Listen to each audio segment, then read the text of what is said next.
Welcome to all my dear students. जैसे कि मैं बोला था, मतलब जो भी मैं पेपर कराऊंगा, मतलब आपको कंप्लीट रिवीजन कराऊंगा, मतलब वो 3 पार्ट में मैं करा दूंगा। एक ईपीएफओ पेपर को 3 पार्ट्स में 3 दिन में मैं ख़त्म कर दूंगा। मतलब इसका जो जितना क्वेश्चंस होता है 120 क्वेश्चंस होता है, इसलिए मैं कल 40 क्वेश्चंस आपको करा दिया था, जिसमें पार्ट ए कंप्लीट हो गया था। पार्ट 1 में था क्या था ना, पार्ट वन में आपका इंग्लिश था। टोटल में इंग्लिश का जो 20 क्वेश्चंस था वो कंप्लीट कर दिया था।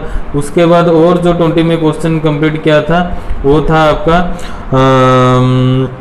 रीजनिंग था एंड मैथमेटिक्स, और जिसको क्वांटिटेटिव एप्टीट्यूड बोलते हैं वो था। इसके साथ ही साथ कंप्यूटर भी था। वो तीनों मिलके भी reasoning plus mathematics plus computer, वो तीनों मिलके भी 20 था। मतलब 1 से लेकर 20 खत्म कर दिया था। 120 क्वेश्चंस में 1 से लेकर 20, उसके बाद फिर 101 से लेकर 120 ये सब खत्म कर दिया था। अभी जो बच गया, मतलब आपका बच गया 21 से लेकर आपका 100 तक, तो वो हो गया 80 क्वेश्चन। आज करा दूंगा 40 और कल फिर 40। तो चलो ज़्यादा लेट नहीं करेंगे, ज़्यादा बहुत समय तक भी एक्सप्लेन, मतलब जितना एक्सप्लेन कर सकूंगा, मतलब जो इम्पोर्टेंट आपके लिए रहेगा वो करा दूंगा। देखो और भी बहुत क्वेश्चंस आएगा, मतलब करंट अफेयर जो ये पेपर हुआ था 2017 में, इसीलिए उस टाइम पर भी जो करंट अफेयर होगा तो आपको अभी तो मतलब वो इम्पोर्टेंट आपके लिए नहीं है, तो वो वाला जो क्वेश्चंस करंट अफेयर वाला जो क्वेश्चन आएगा यहाँ पे मैं उसको स्किप कर दूंगा, ओके, क्योंकि आपके लिए भी ज़रूरत नहीं है। तो चलो फिर देखते हैं, जल्दी जल्दी शुरू करते हैं। तो आराम से देखिए, ध्यानपूर्वक देखिए, अच्छा लगेगा फिर तो शेयर ये करना, नोट भी कर लेना, ओके। तो चलो फिर देखते हैं, बहुत जल्द शुरू करते हैं। देखो यहाँ पर एक क्वेश्चन है, तो 21 क्वेश्चन है। वहाँ पर लिखा है who is the author of the work the evolution of provincial finance in British India, a study in the provincial decentralization of imperial finance. देखो यही चीज़ हमको कंफ्यूज कर देता है। क्यों? ये जो क्वेश्चंस इसको बोलते हैं, जो स्टैटिक जीके में आता है उसमें उसको बोलते हैं बुक्स एंड ऑथर्स। कौन बुक किस साल में कौन लिखा है, मतलब हर साल कुछ ना कुछ न्यू बुक्स लिखा जाता है, उनका ऑथर भी होते हैं। इसलिए जो जितने भी मतलब हर साल बुक्स जो होता है, मतलब उसको अच्छे तरह से नोट करके रखना। आप न्यूज़पेपर रोज़ाना पढ़िए, वो इंग्लिश हो या फिर हिंदी, उसमें रीजनल लैंग्वेज मत होना। मतलब वहाँ तो आता है, मतलब न्यूज़ आता है तो ठीक है, नहीं भी फिर आता है मतलब बहुत सारे, इसलिए हिंदी या फिर इंग्लिश पढ़ लो, बेटर है इंग्लिश पढ़ लो। द हिंदू हो गया या फिर द इंडियन एक्सप्रेस हो गया या फिर जो भी आपका हो गया, मतलब टाइम्स ऑफ इंडिया, ये सब पढ़ लो। हिंदी भी कुछ पढ़ लो, दैनिक जागरण जैसा वो सब ऐसे ही पढ़ लो। वहाँ पर क्या होगा ना, आपको मिल ही जाएगा, मतलब जितना भी बुक्स एंड ऑथर डेली, मतलब जो भी मंथ में, जो भी महीना में जो भी ऑथर लिखेंगे नया कुछ मिल जाएगा। तो ये क्या है, ये बहुत पुराना बुक है। यहाँ पर देखो, यहाँ पर 2 ही क्वेश्चन बन सकता है, ओके। यहाँ पर जो बनेगा 2 क्वेश्चन बन सकता है। देखो एक था on British rule and poverty and India, the on British rule that is the poverty and India, इसको ड्रेन थ्योरी जिसको बोलते हैं, वो जो लिखे थे दादा भाई नौरोजी। लेकिन ये जो क्वेश्चन है थोड़ा इसीलिए ट्रिकी कर दिया, मतलब उस टाइप का लग रहा है, लेकिन वो इसका आंसर दादा भाई नौरोजी नहीं होंगे, क्योंकि पर्टिकुलर वो बुक नहीं है। यहाँ पर क्या लिखा है आपका, मतलब जो ड्रेन थ्योरी हो गया या फिर on British rule and poverty लिखा है नहीं, जस्ट लिखा है provincial finance in drain theory, नहीं प्रोविंशियल फाइनेंस। देखो जब भी drain theory on British rule आएगा तो टिक करोगे दादा भाई नौरोजी, लेकिन जहाँ जब भी प्रोविंशियल फाइनेंस के साथ स्टडी डिसेंट्रलाइजेशन के तरफ से इंपीरियल फाइनेंस ऐसा कुछ लिखा होगा, वो आप टिक करोगे। जब हमारा जो संविधान के पिताजी बोलते हैं, मतलब जो किए थे कॉन्स्टिट्यूशन, उनके मतलब जो चेयरमैन भी थे उनको बोलते हैं जो डॉक्टर बी.आर. अम्बेडकर। तो इसका सही आंसर क्या हो जाएगा 21 नंबर का सही आंसर हो जाएगा डॉक्टर बी.आर. अम्बेडकर। तो चलो फिर चलते हैं। देखो मैं जो भी क्वेश्चंस होगा आपको मैं जैसे ही बोला था, एक स्लाइड में जो भी होगा उसको एनालिसिस करके चलेंगे। मतलब ये नहीं कि 21 22 फिर नीचे आएंगे 30 फिर ऊपर ला के इसको 24। यहाँ पर भी देखो आपको तो आंसर ही चाहिए ना, आपको मतलब एनालिसिस के साथ तो आपको ही मिल ही जाएगा। ये नहीं कि आप सीरियल, मतलब मैं तो सीरियल ही करा रहा हूँ, लेकिन ये थोड़ा है मतलब एक स्लाइड में जितना भी आ सकता है इजी भी आपके लिए भी होगा, मैं भी जो समझा रहा हूँ वो भी इजी होगा। तो चलो फिर 24 क्वेश्चन देखते हैं।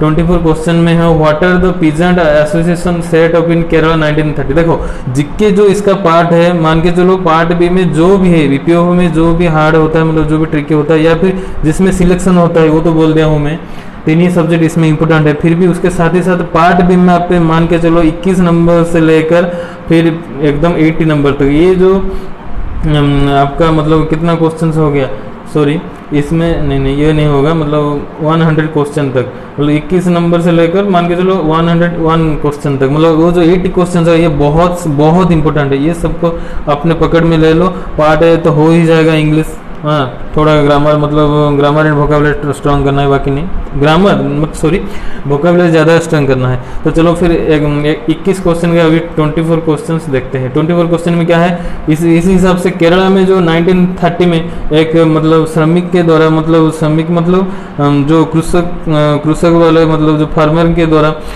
जो गठन किया गया था एक एसोसिएशन, उसका नाम क्या है, उसका नाम डायरेक्ट याद रखो, कर्षका संगम। देखो ये जो संगम वर्ड है ना, ये कहीं ना कहीं मतलब ये जो संगम है, ये वर्ड जो है आपका साउथ इंडियन से रिलेटेड है। इसी हिसाब से भी यहाँ पर केरला एक साउथ इंडियन स्टेट है, ये भी लगा सकते हो। तो आप ट्रिक, ये है एक ट्रिक, मतलब जैसे संगम देखोगे कहीं ना कहीं साउथ इंडियन के रिलेटेड है, लेकिन ये क्वेश्चन में केरला है। और सभी देखो सादा सीधा लग रहा है, मतलब किसान सभा, कृति किसान मोर्चा, ये सब नहीं हो सकता शायद, इसे सोचकर आपको याद नहीं है तो इसे लगा सकते हो। लेकिन ये ट्रिक कहीं ना कहीं भी मतलब बहुत बढ़िया रहता है। इसके साथ ही साथ भी आप एग्जैक्ट याद रखो, नहीं रहता है याद तो फिर डायरेक्ट लगा लो। ओके, तो याद रह गया है कि नहीं। केरला में 1930 में कृषक के द्वारा, फार्मर के द्वारा जो सभा गठन किया गया उसका नाम है कर्षका संगम। ओके, तो फिर आते हैं 22 क्वेश्चन।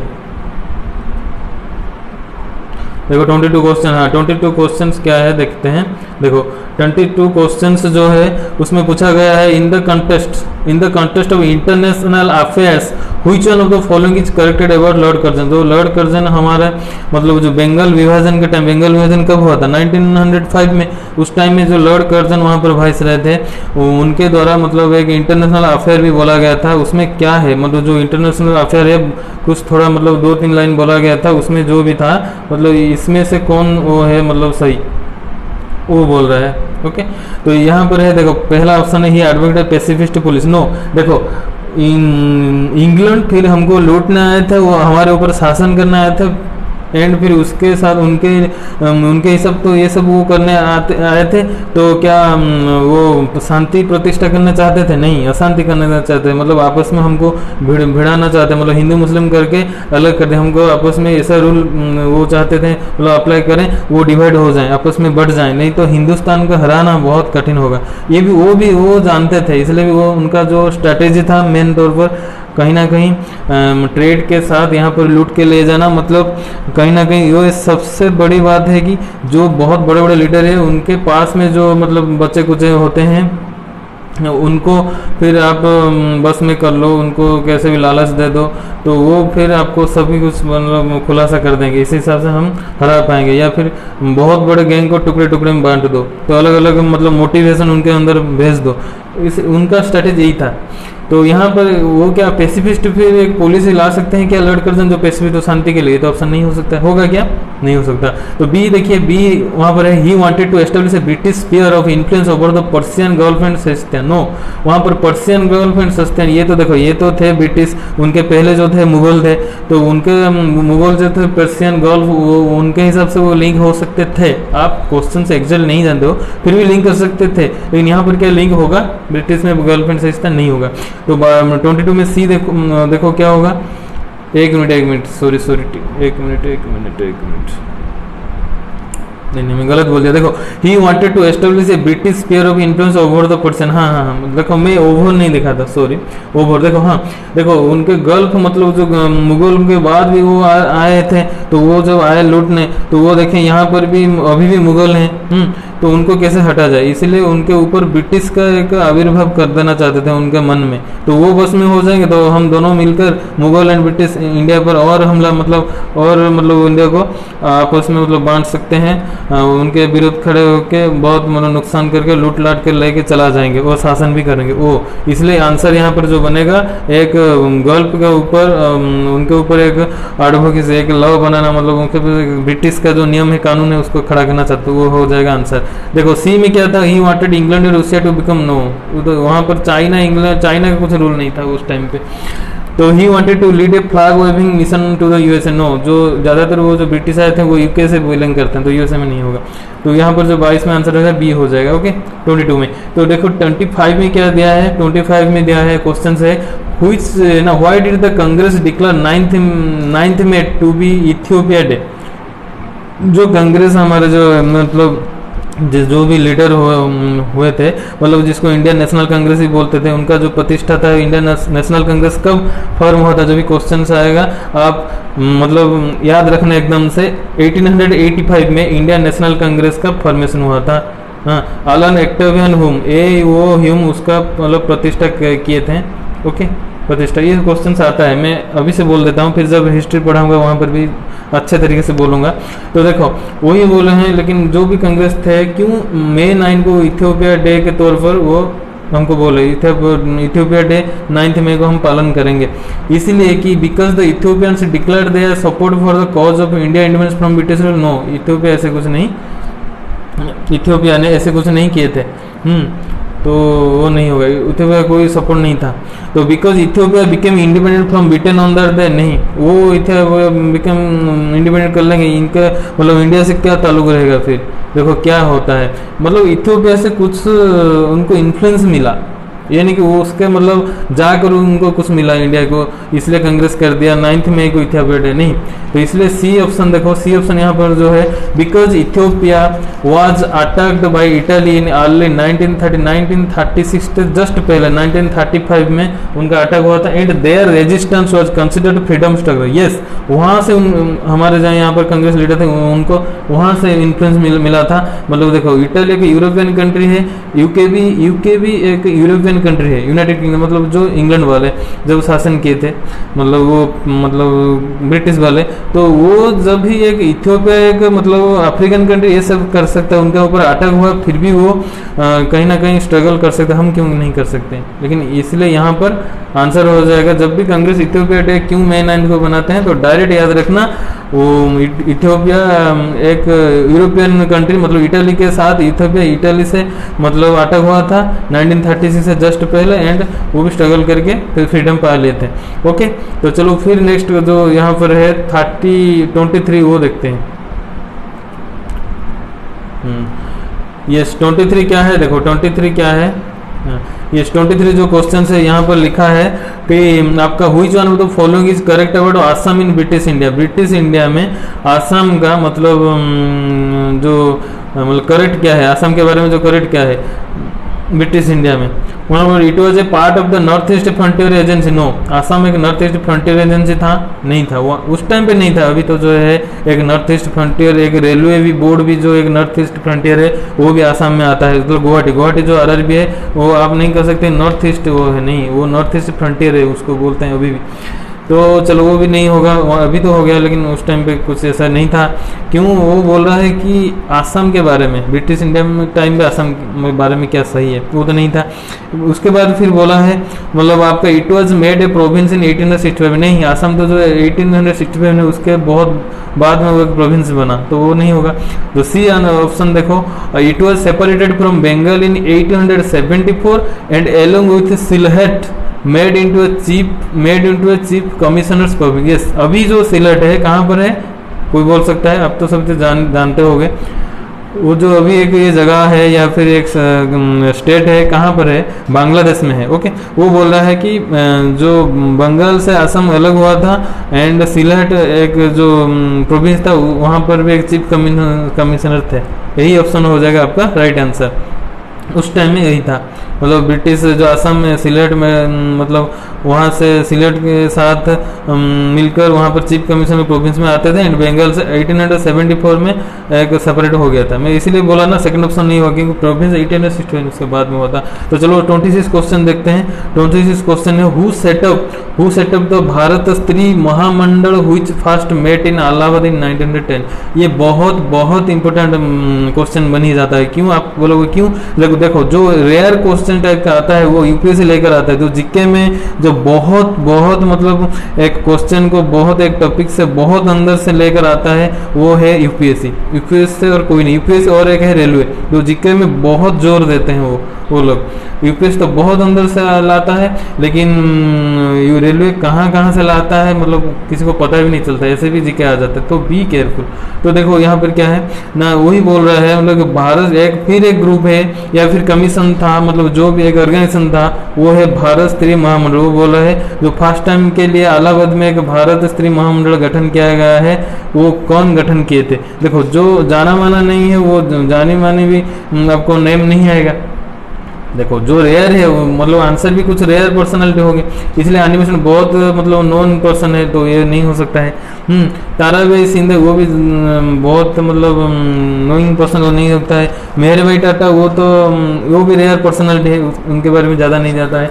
शारदा देवी चौधरानी भी थोड़े बहुत मतलब जाना पहचाना है। फिर भी यहाँ पर जो आंसर होने वाला है आपको दिखेगा भारत स्त्री महामंडल कौन ऑर्गेनाइजेशन किया था, बस इतना ही याद रखो। इलाहाबाद तो आएगा तो क्वेश्चन आएगा तो नहीं आएगा तो इलाहाबाद में 1910 में आपको याद रखना है। इस मतलब इसको क्वेश्चन को या फिर कोई भी जीके को कैसे शर्ट में याद रखोगे। देखो ऐसे लिखना भारत स्त्री महामंडल, मतलब मैं शर्ट में लिखता हूँ BSM, हाइफन दे के लिखना इलाहाबाद, यहाँ पे देके लिखना इलाहाबाद, एन लिखना 1910। इसके साथ इसमें क्या होगा, जो एक टर्म है आप क्वेश्चन में टर्म पकड़ोगे, आपको सिर्फ एंड सिर्फ टर्म ढूंढना है। ये टर्म मिल गया तो मैं रिलेट कर पाऊंगा। रिलेट करने के बाद मैं डायरेक्ट आंसर के पास मैं चला जाऊंगा। आंसर यहाँ पर जो होगा, जो भारत स्त्री महामंडल पूछेगा इसका आंसर हो जाएगा सीधी सी शारदा देवी चौधरानी हो जाएगा। ओके, तो चलो फिर नेक्स्ट क्वेश्चन में चलते हैं। नेक्स्ट क्वेश्चन क्या है 27, ये हिंदी में है, ये एक बार पढ़ लेना। अच्छा देखो हिंदी में क्या है, यहाँ पर देखो 27 क्वेश्चन क्या बोला है। 27 क्वेश्चन यही बोला कि which one of the following is not a feature of the non corporation movement. देखो नॉन कॉर्पोरेशन जो मूवमेंट है वो 1920 में गांधी जी के साथ एंड बहुत महिलाएं भी शामिल हुए थे। हाँ मतलब अफसोस हम शस्त्र नहीं उठाएंगे, हम अस्त्र नहीं उठाएंगे, हम शस्त्र भी नहीं उठाएंगे, हम जो करेंगे उनके साथ मतलब टाई अप नहीं करेंगे, उनके साथ मतलब उनके हाँ में हम ना भरेंगे, उनके ना में हम हाँ भरेंगे। ऐसे करेंगे तो वो लोग भाग जाएंगे। मतलब ब्रिटिश जो छोड़कर हमारे बीच में कुछ नहीं कर सकते। वो जो सबसे बड़ी पीस के तौर पर जो मॉडरेट बोलते हैं आइन, देखो जब इंडियन नेशनल कांग्रेस में पढ़ाऊंगा वहाँ पर बताऊंगा, वो 2 ग्रुप में बटे थे। एक थे मतलब जो बहुत मतलब क्या शांति से काम चलाना चाहते थे, वो उनको बोलते हैं मॉडरेट ग्रुप। वो जो और जो ग्रुप थे जो हक से वो काम छीनना चाहते हैं, मतलब थोड़ा बहुत वो मतलब ज़्यादा गर्मी मतलब उनको गर्म दल बोलते हैं, और जो अच्छे से मतलब शांतिपूर्वक करते थे वो बोलते थे वो है नरम दल। इसलिए जो नरम दल है उसको इंग्लिश में बोलते हैं मॉडरेट, एंड जो गर्म दल है उनको बोलते हैं एक्सट्रीमिस्ट में लाल वाल पाल आता है, एंड सुभाष बोस। ऐसे जब हटके जो नेता थे मतलब उनके लिए भी कहीं ना कहीं हमारे देश में आज़ाद हुआ है मेनली तौर पर, वो भी थे। लेकिन मॉडरेट में जो थे बहुत लॉयलिटी के लोग थे, वो सोचते थे हम ज़्यादा मतलब उसके साथ बकवास नहीं करेंगे, लेकिन ऐसा कुछ करेंगे वो खुद ही सोच लेंगे हमारे पास में यूनिट है, हम यहाँ पर कुछ नहीं कर सकेंगे। उनके लिए भी कहीं ना कहीं भी हमारे देश के लिए भी आज़ादी भी मिला है, दोनों के लिए मिला है, कोई एक दल के लिए नहीं मिला है। तो ओके, तो यहाँ पर क्या लिखा है ना, वही मतलब जो नॉन कॉर्पोरेशन मूवमेंट था 1920 में हुआ था, उसके अंदर में जो भी बातें हुआ था मतलब जो भी कंसेप्ट वो बोला, इसमें तो सभी 3 ही ऑप्शन, 4 ऑप्शन से 3 ही ऑप्शन हुआ है उसमें, लेकिन कौन सा एक मतलब कथा बच्चे मतलब वो नहीं हुआ है। तो चलो देखते हैं क्या उसमें जो फर्स्ट ऑप्शन है economic boycott was intense and successful. No, economic boycott क्या सक्सेसफुल हो गया था? नहीं होता। सेकंड है क्या, the middle class participated in very large numbers in the movement, right. जो नॉन कॉर्पोरेशन था, मतलब देखो जितना भी कॉर्पोरेशन हुआ था, मतलब पीजेंट या फार्मर को लेकर हुआ था, बड़े बड़े लोग तो उनका अंदर में हम काम कर रहे थे, वो तो लोग नहीं आते थे, मतलब ब्रिटिश के पास काम कर रहे थे, वो सोच रहे थे हम घर, हमारा घर कैसे चलेगा, उनके अंडर में हम काम कर रहे थे, इसलिए हमारा मतलब सोसाइटी जो भी कहे या जो भी करे, हम देश के लिए भी थोड़ा बहुत कर सकते हैं, लेकिन उनके अंडर में हम काम करेंगे, नौकरी करेंगे, तो वो भी नहीं आते थे। लेकिन जो फंस ही जाते हैं, मतलब जो आपस में फंस जाते थे, वो मिडिल में चुपचाप होकर मतलब कहाँ क्या करें, फिर भी वॉइस उठाते थे, मतलब वॉइस रेज करते थे, फिर भी नहीं करते थे, फिर भी कहीं ना कहीं करे, वो कहाँ कौन सा यहाँ पर करे, मतलब वो बोल रहे हैं कि नॉन कॉर्पोरेशन मूवमेंट करे, नहीं, मैं तो वही बोल रहा हूँ, वो मिडिल क्लास भी जो थे नॉन कॉर्पोरेशन मूवमेंट में पार्टिसिपेट नहीं किए। तो नॉन कॉर्पोरेशन मूवमेंट था वो पहले वाला था। लास्ट जब भारत छोड़ो आंदोलन 1942 में आया, तभी सभी क्लास ग्रुप, मतलब हर देश में कोने कोने में जितना भी कैटेगरीज लोग हैं सभी किए थे। वो टाइम में large number of middle class बोलेगा तो सही होगा, लेकिन यहाँ पर ओनली लोअर लेवल के बहुत एंड महिलाओं बहुत गए थे, इसलिए ये आंसर जो है, मतलब ये आंसर नॉन कॉर्पोरेशन से जुड़े नहीं है। वो भी यहीं भी वो पूछा है कि कौन सा नहीं होगा, तो आप बोलोगे ये नहीं होगा। लेकिन economy boycott was intense and successful, yes, intense में इकोनॉमी बॉयकॉट किए थे, एंड हमारे भी मतलब जितने हम बोले थे खुद काटेंगे खुद पहनेंगे, गांधी जी के जो कॉन्सेप्ट थे उनका, मतलब जो वस्त्र है उसका वर्जन करो, होममेड हम यहाँ पर बना के पहनेंगे, यहाँ पर सब कुछ, वो तो सही था। सी ऑप्शन देखो, it was marked by on even geographical spread regional variation, yes, बहुत जगह देश में फैल गया था ये बातें, एंड ये भी जो हमारा रैली था वगैरह, मतलब जो भी था। इसके बाद along with non corporation other Gandhian social reform movements like the anti liquor campaign agent something, yes, ये जो ज़्यादातर हुआ था ये महिलाओं के लिए सक्सेस हुआ था, बहुत सारे महिला भी हैं, उनका नाम मैं बताऊंगा, ये कंसेप्ट से बोलूंगा। तो चलो फिर नेक्स्ट क्वेश्चन देखते हैं, 31 में भी देखते हैं क्या होता है। देखो 31 में क्या है ना, व्हिच ऑफ द फॉलोइंग बोला, which of the following was और वेयर द रीजन और reasons for the lack of economic development in India in the 19th century. वो बोल रहा है 19th सेंचुरी में क्या एक ऑप्शन या एक से बहुत ऑप्शन हो सकता है, या फिर एक रीजन के लिए बहुत ऑप्शन रीजन के लिए क्या, मतलब क्या बातें था, मतलब 19th सेंचुरी के लिए 19 से जो शताब्दी में 19th शताब्दी मतलब 1901 से लेकर 2000 तक, 1990 तक, 2000 नहीं 1990 तक, 1900 से लेकर 1990 तक, ये जो 99 साल है उसको बोलते हैं 19th सेंचुरी।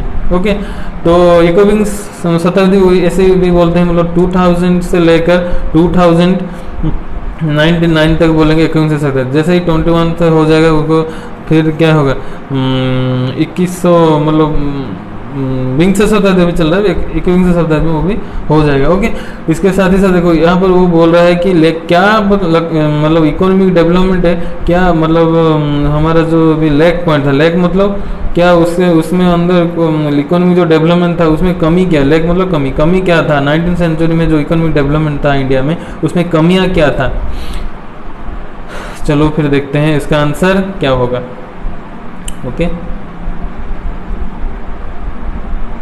देखो पहले ऑप्शन क्या बोला ना, पहले ऑप्शन जो बोला वही मैं बोल रहा हूँ, जो पहले ऑप्शन बोला, पहले ऑप्शन देखो जो बोला क्या होगा ना, पहले ऑप्शन जो बोला official the British government was committed to a, officially जो ब्रिटिश गवर्नमेंट है वो committed to a policy of laissez faire, yes laissez faire, but it was actually a policy of discriminatory intervention. देखो पहले जो था British government ने, मैं बोला था ना, मतलब वो लोग आए थे ओनली ट्रेड करने के लिए, ओनली शासन करने के नहीं, हमको बांटने के लिए, मतलब डिवाइड के, उनके भी प्रॉपर जो मेन रीजन था वो डिवाइड करें, वो देख लिए हमसे यूके से हम आए हैं, मतलब ब्रिटिश हम हैं, हमसे बहुत 100 गुना उससे ज़्यादा भी उनका पॉपुलेशन है यहाँ पर इंडिया में, लेकिन यहाँ पर कैसे तोड़ा जाए, क्योंकि यहाँ पर जो थे सब नरम लोग नहीं थे, गर्म लोग भी बहुत हैं, तो क्या करेंगे, इसलिए वो तोड़ते, मतलब ऐसे भी तोड़ते थे, मतलब कुछ कानून कुछ बोल दिए, लेकिन मतलब बोल रहे थे कुछ, अब कर रहे थे कुछ, ऐसे बोल रहे थे, लोग आएंगे उसके साथ ज्वाइन करेंगे,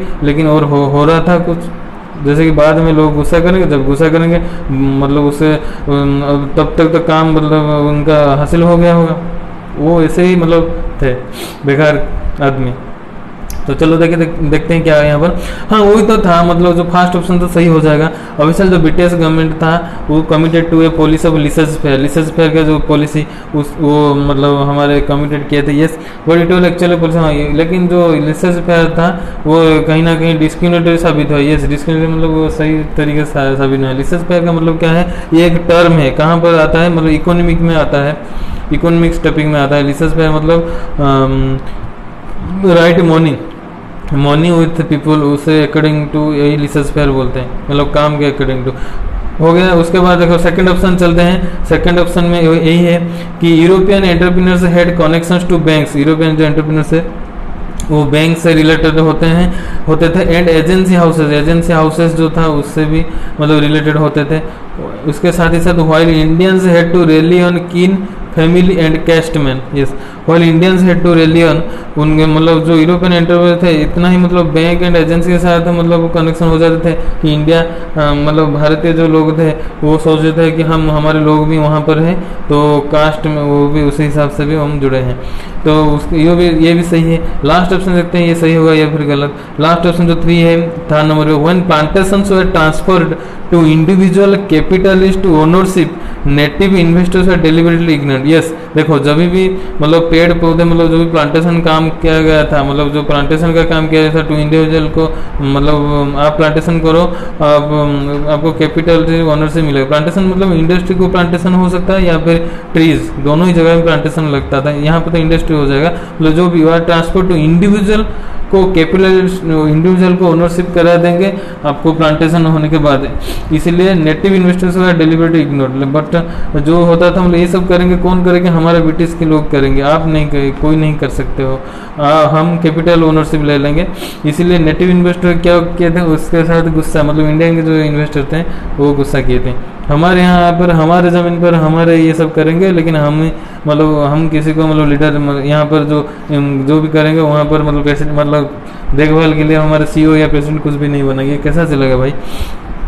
तो चलो यहाँ पर तीनों ही ऑप्शन सही होगा, इसीलिए जो आंसर होगा जहाँ पर 1, 2 एंड 3 होगा वो होगा। देखो 1, 2 एंड 3 कहाँ पर है, डी ऑप्शन, डी ऑप्शन में है ना, राइट डी ऑप्शन हो जाएगा आंसर। तो चलो यहाँ पर 28 क्वेश्चन बाकी था शायद, यस तो देख लेते हैं एक बार। हाँ ये यहाँ पर तो हो गया था मिडिल नंबर, हाँ मिडिल नंबर पार्टीशन नहीं बी हो गया था 27। हाँ 28 देखो, यस 28 में क्या है, राइट 28 में देखते हैं। देखो हाँ 28 में क्या है, 28 में ये लिखा है which one of the following publications was started by Khan Abdul Ghaffar Khan in 928। वो बोल रहा है 928 में खान अब्दुल गफ्फर खान के द्वारा कौन सा मतलब पब्लिकेशन स्टार्ट हुआ था। मतलब एक था पख्तून एंड खुदाई खिदमतकार, एक था क्या ना खुदाई खिदमतकार, और एक था यंग इंडिया, और एक था इंडिया कैंसल।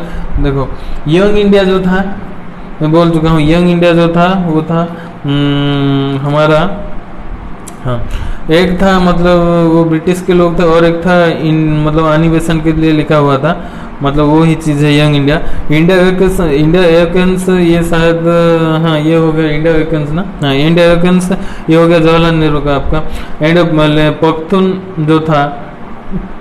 पख्तून वही हो जाएगा यहाँ पर आंसर। ओके जो खुदाई खिदमतकार वो अलग दादा भाई नारे शायद और कोई लिखा है, मैं बाद में बता दूंगा। लेकिन यहाँ पर जो खान अब्दुल गफ्फर जी जो भी लिखे थे वो था पख्तून, याद रखना। 1928 में भी जो लिखे थे वो था पख्तून। अभी चलकर जो पख्तून कहाँ पर है, पख्तून जो वर्ड आएगा ये जगह कहाँ पर है, पाकिस्तान में अभी है फिलहाल। ओके जो खान अब्दुल गफ्फर खान आएगा 1920, Khan Abdul Ghaffar Khan hyphen 1928 publication hyphen क्या हो जाएगा पख्तून, ऐसे याद रख लो। 29 देखो क्या हो जाएगा, 29 जो हो जाएगा आपका क्वेश्चन क्या है, who among the following was the founder of the Arya Mahila Samaj. देखो वहाँ पर जो था एक क्वेश्चन ऐसे ही बोला था, मतलब क्या होगा, आप बोले थे चौधरी देवीनंदन चौधरी। ऐसे हिसाब से यहाँ पर भी जो देखो ये भी रेयर जो क्वेश्चन हो जाता है, मतलब जो याद रखना भी चाहिए। यहाँ पर ये लिखा है फाउंडर ऑफ आर्य महिला समाज, जो आर्य महिला समाज जहाँ पर वो 1880 में बना था, उसका मतलब कौन फाउंडर था, उसका जो फाउंडर था राइट याद रखो पंडिता रामाबाई। लेकिन देखो क्योंकि आर्य महिला समाज संविधान से कुछ भी रिलेट नहीं, ये तो रामकृष्ण मिशन बनाए थे और कुछ इंडिया एक हाँ ये भी लिखे थे, ये बहुत कुछ लिखे थे। लेकिन संविधान सरस्वती यो तो जो थे वो आर्य समाज से बिलोंग करते थे।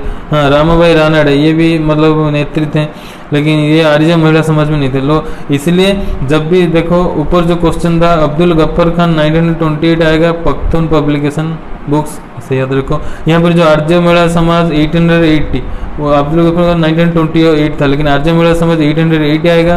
तो डायरेक्ट याद रखो इसका जो मतलब फाउंडर जो लीडर थे पंडिता रामाबाई थे, है कि नहीं। ओके तो चलो फिर चलते हैं 30 में, 30 क्वेश्चन 30 में चलते हैं। क्वेश्चन 30 यहाँ पर क्या दिया है, हाँ क्वेश्चन 30 जो है आपका, who among the following is considered to be the first Indian to go to jail in performance of his duty as a journalist. देखो भारत में, हमारे इंडिया में, हमारे हिंदुस्तान में मतलब बहुत सारे तो जेल गए थे, लेकिन पहले एक पत्रकार हिसाब से कौन जेल गया था, मतलब वो देश मतलब विरोध मतलब खिलाफ आवाज़ उठाते उठाते पहले जो पत्रकार हो जाएंगे जो जेल गए थे। देखो रविंद्रनाथ टैगोर के एक पत्रकार थे क्या, रविंद्रनाथ टैगोर एक पत्रकार थे क्या, नहीं थे। लोकमान्य तिलक थे क्या, नहीं थे। महात्मा गांधी थे क्या, नहीं थे। तो ये जाना माना लग गया आपको, ये तो नहीं हुआ, तो बचा क्या, एक ही बचा सुरेंद्रनाथ बनर्जी। सुरेंद्रनाथ बनर्जी एक टाइम में वो लॉयर थे, जर्नलिस्ट थे एंड सिविल सर्विस भी वो मतलब पढ़े थे, वो हो गए सुरेंद्रनाथ बनर्जी। इसीलिए पहला कोई पत्रकार जो जेल गया था मतलब जो मॉडर्न इंडिया के टाइम में, मतलब जो ब्रिटिश के शासन के टाइम में, वो हो जाएगा आपका आंसर सुरेंद्रनाथ बनर्जी। पहले इंडियन जो जर्नलिस्ट के तौर पर जो ड्यूटी में होते ही मतलब जेल गया था, वो हो जाएगा सुरेंद्रनाथ बनर्जी। तो यहाँ पर और एक क्वेश्चन है, देखते हैं। हाँ 32 क्वेश्चन को देखो, 32 क्वेश्चन यही है कि which social reformers autobiography is, मतलब ऑटो देखो बायोग्राफी क्या है, ऑटोबायोग्राफी क्या है, ये बहुत सारे को पता नहीं होता। लेकिन ऑटोबायोग्राफी क्या है, सोचो मैं जो बुक्स मतलब लिख रहा हूँ, मैं मेरा खुद के जीवन के ऊपर मतलब मैं बचपन से लेकर अभी तक मैं मेरा जो फीलिंग है या फिर मैं जितना भी एक्सपीरियंस गेन किया हूँ उसके ऊपर लिख रहा हूँ, तो वो हो जाएगा ऑटोबायोग्राफी। लेकिन मेरे लाइफ को और कोई लिख रहा है, और कोई लिख के पब्लिकेशन देखो मेरे से कर सकता है, लेकिन जो और कोई लिखा मतलब जो कोई लिख रहा है लेकिन खुद के जीवनी ऊपर नहीं लिख रहा है और किसी के जीवन ऊपर लिख रहा है, तो उसको वो जैसा बुक को बोलते हैं बायोग्राफी। ओके तो इसलिए यहाँ पर लेकिन क्या है, जो लिखे हैं और जो आंसर्स होगा वही उन्हीं का बुक है, वो खुद ही लिखे हैं। ओके तो यहाँ पर देखो क्या क्वेश्चन है, क्वेश्चन है कि हुई सोशल रिफॉर्मर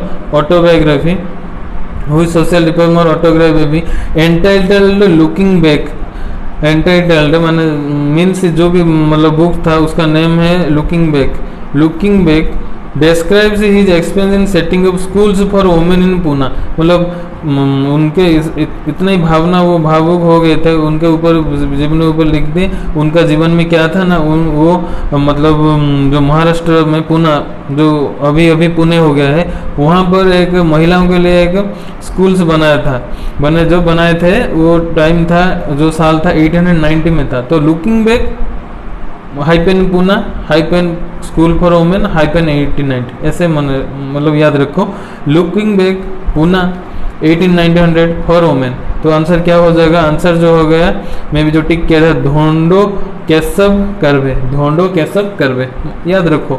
देखो धोंडो जो भी कभी आएगा, धोंडो पंत आ जाए या धोंडो केशव जो भी आ जाएगा वो सब कहाँ के होगा, मतलब जो पंत भी आता है टाइटल या फिर धोंडो कुछ आता है वो रिलेट होता है महाराष्ट्र से, महाराष्ट्र मतलब पुणे भी हो सकता है। लेकिन देखो केटी तेलंग होता है, ये एक टाइटल जैसा साउथ इंडियन लगता है। ज्योतिराव फुले, हाँ फुले भी वो भी हो जाते हैं महाराष्ट्र में, BR अम्बेडकर भी महाराष्ट्र में होते हैं। लेकिन यहाँ पर जो सही आंसर होगा looking back hyphen 1890 hyphen women school इन पूना, वो आंसर हो जाएगा धोंडो केशव करवे। ओके तो चलो फिर अगले नेक्स्ट क्वेश्चन में जाते हैं जो 33 होगा शायद,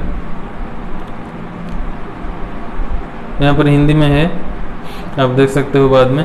देखो 33 हम देखते हैं क्या होगा। ओके 33 जो होगा देखते हैं। ये तो बहुत इजी क्वेश्चन, ये बहुत बार आ चुका है, अभी भी आ रहा है। इसका आंसर जो हो जाएगा अलेक्जेंडर कनिंघम होगा। क्या देखो क्वेश्चंस क्या है, क्वेश्चन ये है कि who is the first director general of archaeological survey of India. हमारे जहाँ इंडिया में जितना भी मतलब जो भी है मतलब बहुत बहुत बढ़िया स्थापत्य मतलब जो भी जो बनाया गया है ब्यूरो मतलब आर्किटेक्टों के द्वारा, वहाँ पर एक उसको सभी को तदारक मतलब करते हैं एक ऑर्गेनाइजेशन है हमारे देश में। जैसे इलेक्शन के लिए इलेक्शन जो कंडक्ट करे इलेक्शन कमीशन है, इसलिए वुमेन के लिए वुमेन कमीशन है, या ओबीसी के लिए ओबीसी कमीशन है। ऐसे मतलब ऐसे ही एक कमीशन है उसको आर्कियोलॉजिकल सर्वे बोलते हैं। वो बोला है कि आर्कियोलॉजिकल सर्वे जो था वो था ब्रिटिश जब शासन कर रहे थे उस टाइम में था, शायद मतलब 1868 के टाइम से आर्कियोलॉजिकल सर्वे बन गया था। इसलिए उसी टाइम में मतलब डीजी जो थे कौन थे, याद रखना जो डीजी थे वो अलेक्जेंडर कनिंघम थे। बहुत लोग कंफ्यूज हो जाते हैं, जॉन मार्शल अलग कुछ इसमें थे, लेकिन ये यहाँ पर नहीं थे। Alexander Cunningham archaeological survey of India का जो पहला डायरेक्टर है, सभी डायरेक्टर मतलब बोलेगा तो नहीं होगा, जो पहला director archaeological survey of India के होंगे वो कौन हो जाएंगे, अलेक्जेंडर कनिंघम। ओके, तो यहाँ पर देखते हैं, देखो 36 क्वेश्चन राइट साइड में, वो देखो एनालिसिस करते हैं। वो क्या है ना, ओसीआई देखो, ओवरसीज सिटीजन ऑफ इंडिया। देखो हम तो यहाँ पर जब इंडिया में हम होते हैं तो हमको तो हम नेटिव है, लेकिन नहीं मतलब हम तो नेटिव है, लेकिन बहुत सारे आप सुनते होंगे जो एक बोलते हैं एनआरआई मतलब जो इंडिया के लोग नहीं है, मतलब नॉन रेसिडेंट ऑफ इंडिया, मतलब इंडिया के लोग नहीं है, नहीं मतलब इंडिया के लोग हैं लेकिन अभी और कहाँ मतलब एब्रोड में और कोई कंट्री में रहते हैं, कोई भी कंट्री में रहते हैं जो इंडिया में नहीं है लेकिन इंडिया से मतलब उनका जन्म है, वो गए हैं उसी देश का मतलब सिटीजनशिप ले गए हैं, लेकिन सिटीजनशिप ले या नहीं ले वहाँ पर हैं, उनको बोलते हैं NRI, non residence of India, जो इंडिया का रेसिडेंस नहीं है। लेकिन ओसीआई क्या है, ओवरसीज सिटीजन ऑफ इंडिया, मतलब ओसीआई जो है वो सीधी तरीके से हमारे लोग नहीं, हमारे लोग और कहीं देश में सेटल कर लिए उसको बोलते हैं। ध्यान से एनआरआई क्या है एंड ओसीआई क्या, मैं डिफरेंस यहाँ पर भी समझा देता हूँ। देखो एनआरआई जो है मतलब हमारे यहाँ का मतलब लोग हैं लेकिन अभी फिलहाल नहीं है, मतलब क्योंकि अलग सा देश में जाकर सिटीजनशिप ले लिए हैं, उनको बोलते हैं NRI, non resident of India. या फिर वहाँ पर सिटीजन नहीं लिए हैं फिर भी वहाँ पर जाके रह रहे हैं कुछ काम के चक्कर में वीसा लेके, उनको बोलते हैं एनआरआई। लेकिन हमारे देश में भी नहीं है और बाहर के हैं लेकिन हमारे देश से भी नहीं है, उनको बोलते हैं ओवरसीज सिटीजन ऑफ इंडिया। दोनों ही बाहर के हैं लेकिन ये कहीं ना कहीं इंडिया से भी होते हैं लेकिन ये इंडिया से नहीं होते हैं। ओके, समझ में आ गया। तो अभी देखो क्या है, वही बोला है ओवरसीज जो सिटीजन ऑफ इंडिया है उनको बहुत सारे क्राइटेरिया होता है, लेकिन इन्हीं में से वो बोल रहा है कौन सा ऑप्शन है जो क्राइटेरिया नहीं है। तो चलो फिर पहला ऑप्शन में हम जाते हैं। पहला ऑप्शन ये है कि आन overseas citizen of India is a citizen of another country. मैं बोला था अभी बोला हूँ ना, तो इसीलिए ये तो सही हो जाएगा मतलब। लेकिन यहाँ पर पूछा है नॉट करेक्ट। आपको क्या पूछा है, आपको जो पूछा था, मैं तो वही बोल रहा हूँ, आपको जो पूछा था, आपको क्या पूछा था ना, आपको जो पूछा था क्या पूछा था, नॉट करेक्ट। आपको जो पूछा था नॉट करेक्ट, आपको जो पूछा था नॉट करेक्ट, इसीलिए ये तो करेक्ट है ए, तो इसलिए ए तो नहीं होगा। तो बी में चलते हैं। बी क्या दिया है, बी जो दिया है आपका on OCI possesses multiple entry long term visa for visiting India. No, OCI जो इतना समय तक नहीं हो सकता है, ये भी आंसर सॉरी एक मिनट। हाँ वो देखो इंडिया के जो वीज़ा लेकर आते हैं वो शायद एनआरआई हो या फिर ओसीआई हो, कोई भी आ सकता है, मतलब जितने दिन तक मतलब वीज़ा में लिखा होगा वो चाहे शॉर्ट टर्म हो या फिर लॉन्ग टर्म हो सकता है, इसलिए ये भी ऑप्शन सही है। लेकिन वो क्वेश्चन में है नॉट करेक्ट। उसके बाद क्या है, सी ऑप्शन है ऑन ओसीआई इज एट पर with NRI in all matters. देखो वो बोल रहा है कि ओसीआई जो एनआरआई के सभी मैटर में सभी सुविधा के लिए सेम है। अरे भाई ये वो सेम होते तो मैं आपके क्वेश्चन शुरू करने से पहले क्यों फिर डिफरेंस बता दिया, इसलिए ये क्वेश्चन ये सही नहीं है। लेकिन डी देखो, डी क्या है, on OCI is not entitled to the fundamental right to equality of opportunity public. नहीं, एक ओसीआई देखो फॉरेन कंट्री के बहुत सारे भी बच्चे यहाँ पर होते हैं, यहाँ पर भी पढ़ते हैं, यहाँ पर भी रह के भी वहाँ पर सिटीजन से भी कहीं ना कहीं भी बाद में ले सकते हैं। उनके ऊपर भी जो अपोजिट पब्लिक एम्प्लॉयमेंट जो भी है आर्टिकल वो भी लग सकता है उनके ऊपर। ओके, तो चलो फिर 34 क्वेश्चन में चलते हैं। ओके, 34 क्वेश्चन क्या है, 34 जो क्वेश्चन है ये है आपका, which of the following works was not contributed by the famous social reformer Begum Rokeya. Begum Rokeya के द्वारा कौन सा ऐसा मतलब जो सोशल एक संस्था था या फिर जो मतलब सोशल से वो पहचाने जाते थे, मतलब कुछ काम मतलब रिफॉर्म जो सोशल तरीके से वो समाज सुधार के लिए कर रहे थे जो बेगम रोकेया, उसमें ऐसे कौन सा नहीं है, कौन सा नहीं है, जो नहीं है वो है मदर इंडिया। ओके, क्योंकि मदर इंडिया जो लिखे थे कौन थे, मदर इंडिया जो लिखे थे वो हिंदू, ऐसे भी रिलेट कर सकते हो, वो हिंदू रिलीजन के थे, इसलिए यहाँ पर जो बेगम रुकिया है ये एक मुस्लिम रिलीजन से बिलोंग करते हैं, इसलिए भी ये इस तरह से भी आंसर नहीं होगा, इसे रिलेट कर सकते थे। लेकिन देखो अर्धांगी गृह सुल्ताना ये तो हो जाएगा, लेकिन अर्धांगी गृह तो एक वर्ड है, कहीं से भी लगा सकते हैं, रिलीजन नहीं, अर्धांगी भी ऐसे हो सकता है, लेकिन इसमें मान के चलो आपको जो एग्जैक्टली है मदर इंडिया नहीं, मतलब वो नहीं है बेगम रोकेया का। तो इसलिए यहाँ पर जो आपको याद करने वाला है, जो आपको याद रखना है हमेशा के लिए, बेगम रोकेया क्या क्या सोशल रिफॉर्म से बिलोंग थे। जब भी देखो, जब भी क्वेश्चंस नट में आता है वहाँ तो आप आंसर मतलब जरूर मतलब पता कर लो, मतलब आंसर तो समझ जाओगे, लेकिन यहाँ पर जो इम्पोर्टेंट होता है नट नहीं इम्पोर्टेंट, नट जानने के लिए आपको मतलब पता करने के लिए इम्पोर्टेंट होता है, लेकिन जो ज़्यादा इंपॉर्टेंट होते हैं उनके मतलब पॉजिटिव, मतलब एक ही सेंटेंस में नट मतलब और सभी येस ना, तो इसी टर्म में येस मतलब क्वेश्चन के साथ जो येस है उसके साथ भी रिलेट होगा ऑलवेज, क्योंकि स्टैटिक जगह करंट अफेयर नहीं है, तो इसलिए भी आप जो भी रिलेट है उसको ज़्यादा याद रखो। तो इसीलिए बेगम रोकेया आएगा, तो hyphen social reform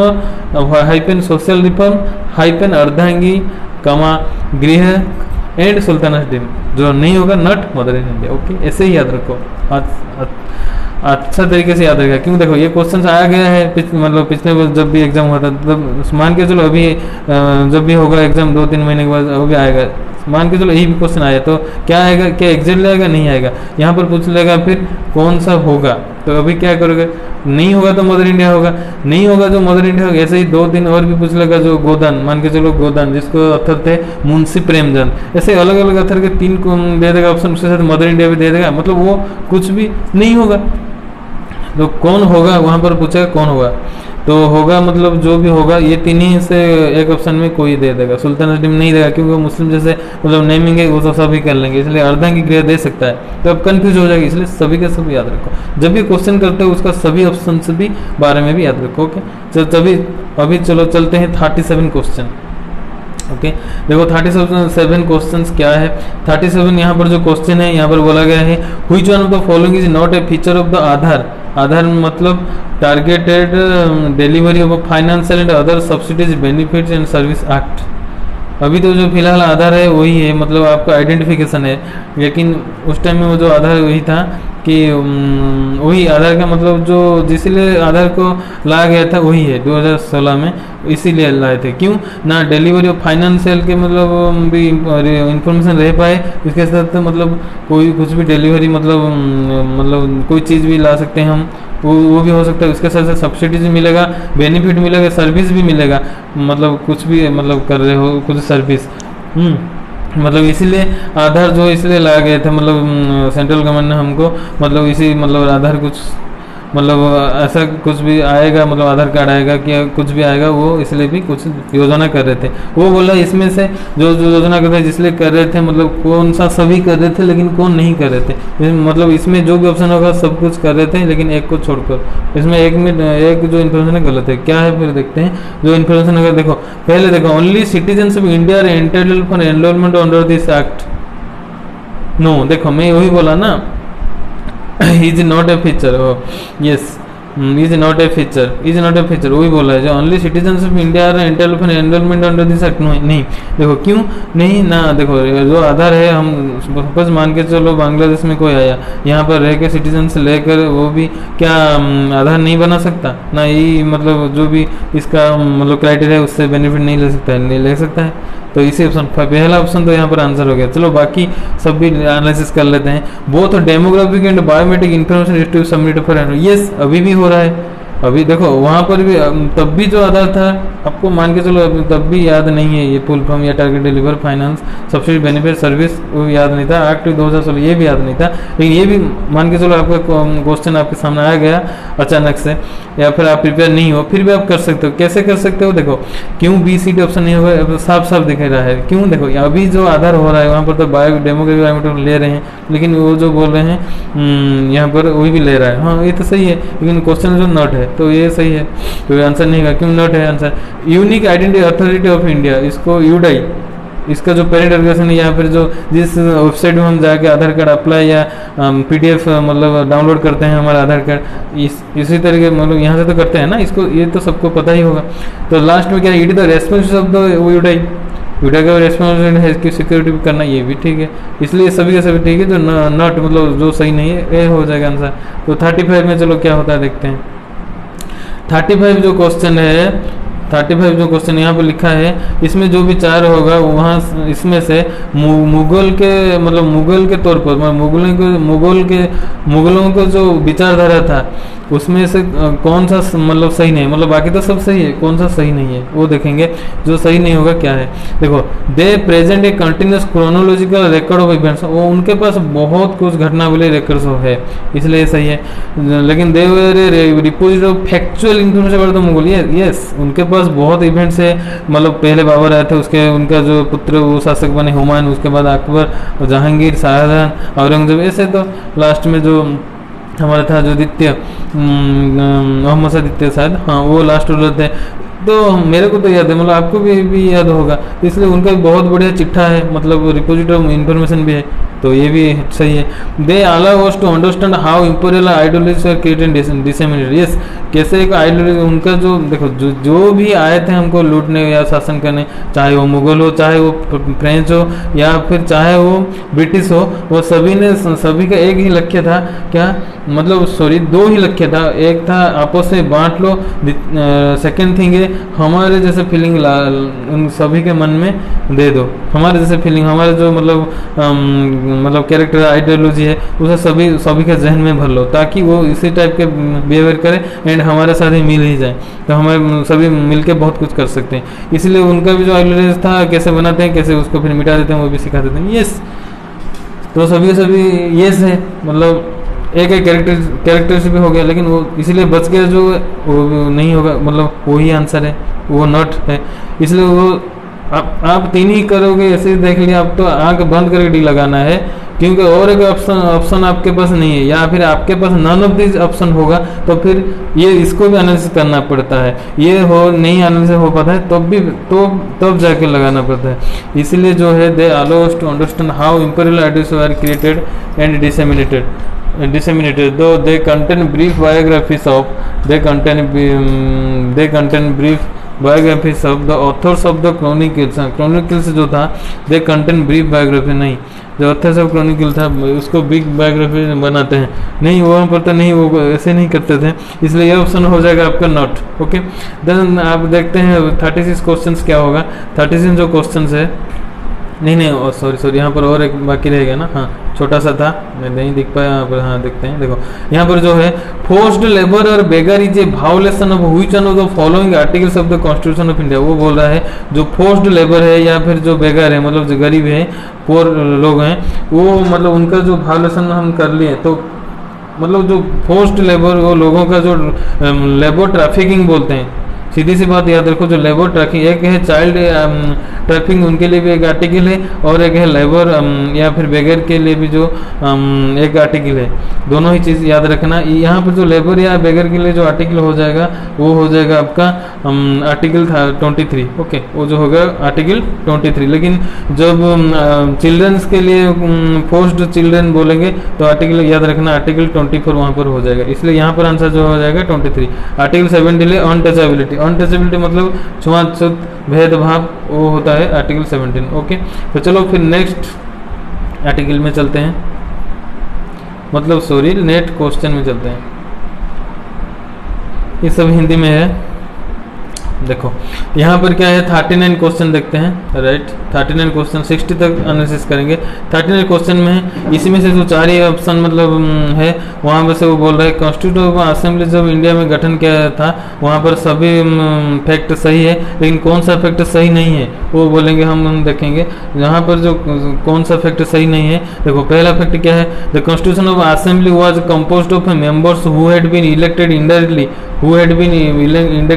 elected indirectly by the members of the provincial legislative assembly। हाँ ये सही है, हाँ अलग अलग तरीके से वो मतलब लेजिस्लेटिव असेंबली वो इनडायरेक्ट तरीके से भी वो उनका इलेक्ट किया जाता है। उसके बाद बोला है the constitution assembly held it's first sitting 9 दिसंबर 1946, एकदम सही है। देखो कॉन्स्टिट्यूशन असेंबली कभी मतलब शुरू हुआ था, आप लिखोगे 19 दिसंबर 1946, लेकिन जब बोलेगा कभी कॉन्स्टिट्यूशन असेंबली एकदम मतलब आराम से मतलब वो कॉन्स्टिट्यूशन एकदम अच्छे तरीके से फाइनली अप्रूव्ड मतलब फुली एस्टेब्लिश हो गया, तभी आपको आंसर करना है, क्या करना है। तो 26 जनवरी 1950, दोनों ही अलग अलग सब फैक्ट याद रखना। 1950 26 जनवरी हो जाएगा जब इंडियन कॉन्स्टिट्यूशन कभी पूरी तरीके से कार्यकारी हुआ या फिर असेंबली कार्यकारी हुआ, उसी के हम मतलब आधार पर सब कुछ किए। लेकिन कभी मतलब कब उसका शुरुआत हुआ था जब पूछेगा वो लिखोगे 1946 9 दिसंबर। ओके ये भी सही हो गया,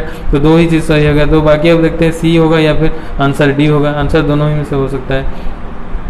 ओके यहाँ पर आंसर दोनों ही से हो सकता है। तो 39 क्या है ना, सी में क्या है था, सी जो है the seats in each province were distributed among the 3 main communities. Yes, जो वहाँ पर हमें जो बना लिए कॉन्स्टिट्यूंट असेंबली, वहाँ पर अलग अलग जातियाँ मतलब अलग अलग रिलीजन भी थे। मतलब पंजाब जो थे एकदम एक सिख लोगों का एकदम ही अलग सा एक स्टेट है, अभी भी है इंडिया में।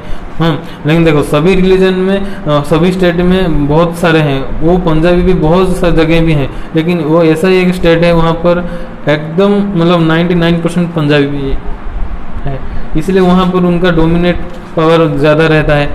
इसलिए लेकिन वहाँ पर जब भी हम कॉन्स्टिट्यूशन असेंबली बनाया गया था, the seats in each province were distributed among the 3 main communities, 3 he main communities में अंदर में बांटे गए थे। तो क्या होगा जो बटा गया था वो तो मेन तो एक ही हो गया, इंडिया भी थे तो हो जाएगा, उसके साथ मुस्लिम सिख जनरल भी हो जाएगा।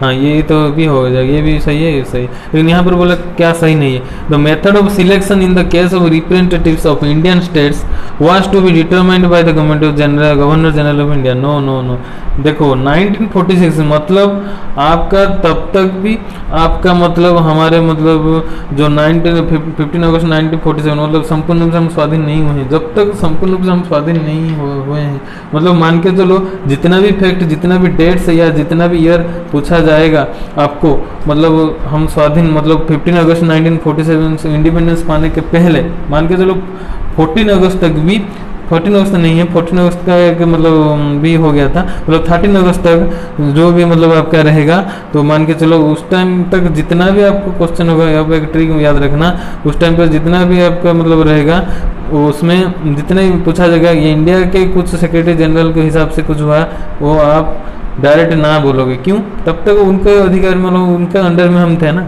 इसलिए ये आंसर हो जाएगा। नॉट ये सही नहीं है, इसलिए ये आंसर है मतलब डी इसका आंसर है, 39 का डी है। अभी देखो 42 देखते हैं, 42 में क्या है। ओके हाँ देखो 42 देखते हैं। 42 जो क्वेश्चन है 42 में क्या लिखा गया है, 42 में जो लिखा गया है social cost is higher than economic cost, because social cost जो है वो हायर देन इकोनॉमिक कॉस्ट है, और इकोनॉमिक जो कॉस्ट है देखो ये cost in relation social security के अंडर में क्वेश्चन आ गया है। आपका जो सोशल कॉस्ट है, जो सामाजिक तौर पर जो कॉस्ट लगता है वो इकोनॉमिक कॉस्ट से ज़्यादा। देखो इकोनॉमिक कॉस्ट प्रॉपरली इकोनॉमिक के अंडर में वो आता है, लेकिन सोशल कॉस्ट सभी के अंडर में आता है, इसलिए सोशल कॉस्ट भी हायर होता है, एक तो कजन कॉज हो गया। इसलिए देखो क्या है, society is bigger than economy. No society नहीं, मैं वो नहीं बोला हूँ, सोशल में वो बहुत कुछ कवर करता है, ऐसे ही बोला हूँ, बिगर नहीं है, बिगर इकोनॉमी। देखो इंडिया में जितने भी जीडीपी है, जितना करोड़ है, क्या हम उतने, हम तो ज़्यादा से ज़्यादा 120 करोड़ या 125 तक हमारा पॉपुलेशन है, लेकिन वो क्या सोसाइटी इतने में इकोनॉमी रही है, इकोनॉमी तो एक ही सेक्टर में हमारा 20,000 करोड़ भी जाता है, बहुत, इसलिए इकोनॉमी सोसाइटी मतलब इकोनॉमी बहुत ज़्यादा होता है सोसाइटी से। उसके बाद फिर बी ऑप्शन में आता है society includes polity while economy does not include it. नहीं। सोसाइटी इंक्लूड पॉलिटिक, क्या इकोनॉमी पॉलिटिक नहीं आता? यस, इकोनॉमी पॉलिटिक भी जो है इकोनॉमिक से कहीं ना कहीं टच होता है। मतलब जो मतलब मान के चलो पॉलिटिशियन लेकर चलते हो, पॉलिटिशियन क्या इकोनॉमी से रिलेट करके बातें नहीं बोलेंगे? वो तो बोलेंगे। वो तो जो फाइनेंस मिनिस्टर वो भी पॉलिटिक, वो इकोनॉमी से रिलेटेड है कि नहीं? तो डायरेक्ट इकोनॉमी से रिलेटेड है, तो ये भी ऑप्शन नहीं बनेगा। ओके, ए नहीं बनेगा, बी नहीं बनेगा। सी क्या है? सी है कस्ट born by by standards is positive. Yes, इसमें सभी टाइप के लोग मिलते हैं, इसलिए सोशल कस्ट कहीं ना कहीं पॉजिटिव के तौर पर आगे निकल जाता है, इकोनॉमिक कस्ट है, इसलिए यही आंसर होगा। Okay, society includes both consumer and producer. देखो सोसाइटी में क्या ओनली कंज्यूमर एंड प्रोड्यूसर होते हैं क्या? कंज्यूमर के भी फिर टर्शियर या प्राइमरी कंज्यूमर ऐसे नहीं होते हैं क्या? प्रोड्यूसर के भी एक ही प्रोड्यूसर है, लेकिन कंज्यूमर में भी बहुत कुछ है। उसके बाद ही मतलब देखो एक कोई कंपनी या कुछ प्रोडक्ट प्रोड्यूस किया, हम कंज्यूम कर लेते हैं, क्या गवर्नमेंट उसमें नहीं है? प्रोड्यूसर, कंज्यूमर एंड गवर्नमेंट है कि नहीं? तो इसलिए ये ऑप्शन भी नहीं होगा। देखो डायरेक्ट फिर 43 क्वेश्चन में हम चलते हैं। 43 क्वेश्चन क्या दिया है? 43 क्वेश्चन दिया है एक कोल के ऊपर 100 per ton is a type of cess. देखो सेस मतलब एक टैक्स, सेस हो या फिर लेवी हो, वो एक टाइप का मतलब टैक्स के ऊपर टैक्स, मतलब टैक्स के ऊपर टैक्स मतलब अतिरिक्त टैक्स, मतलब ऐसे बोल सकते हो। सेस हो या फिर लेवी, और भी एक टर्म आता है कभी कभी क्वेश्चन में, लेवी। सेस हो या फिर लेवी हो, वो दोनों ही टर्म का मतलब यही है कि एक तो आपका इंटरेस्ट आप कुछ लाए हो, मतलब कंपाउंड इंटरेस्ट आपके ऊपर, तो मतलब शुद्ध मतलब इंटरेस्ट सुधार लगेगा, उसके साथ ही साथ कुछ एक्स्ट्रा लगता है, उसको सेस बोलते हैं। इसलिए यहाँ पर जो क्वेश्चन है कोल के ऊपर मतलब कोयला के ऊपर एक सेस है, मतलब पर टन 100 रुपये है पर टन। हम तो मतलब पर टन के 100 रुपये में आता है? कुछ भी नहीं आता है, जितना भी होगा, लेकिन उससे साथ ही साथ भी 100 रुपये होता है, वो बोला है। मतलब यहाँ पर तो क्या हो गया? हाँ, यह मैं वही बोला कि एक अतिरिक्त टैक्स है, इसलिए डायरेक्ट टैक्स, डायरेक्ट आंसर। देखो मैं जैसे ही एक्सप्लेन कर दिया डायरेक्ट टैक्स में आ गया। मैं भी नहीं देखा था कि ऑप्शन क्या है, लेकिन यहाँ पर आ गया है कि नहीं, तो बाकी सब आप छोड़ सकते हो।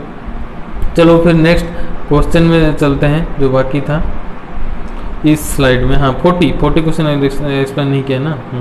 40 क्वेश्चन देखते हैं। 40 क्वेश्चन क्या है?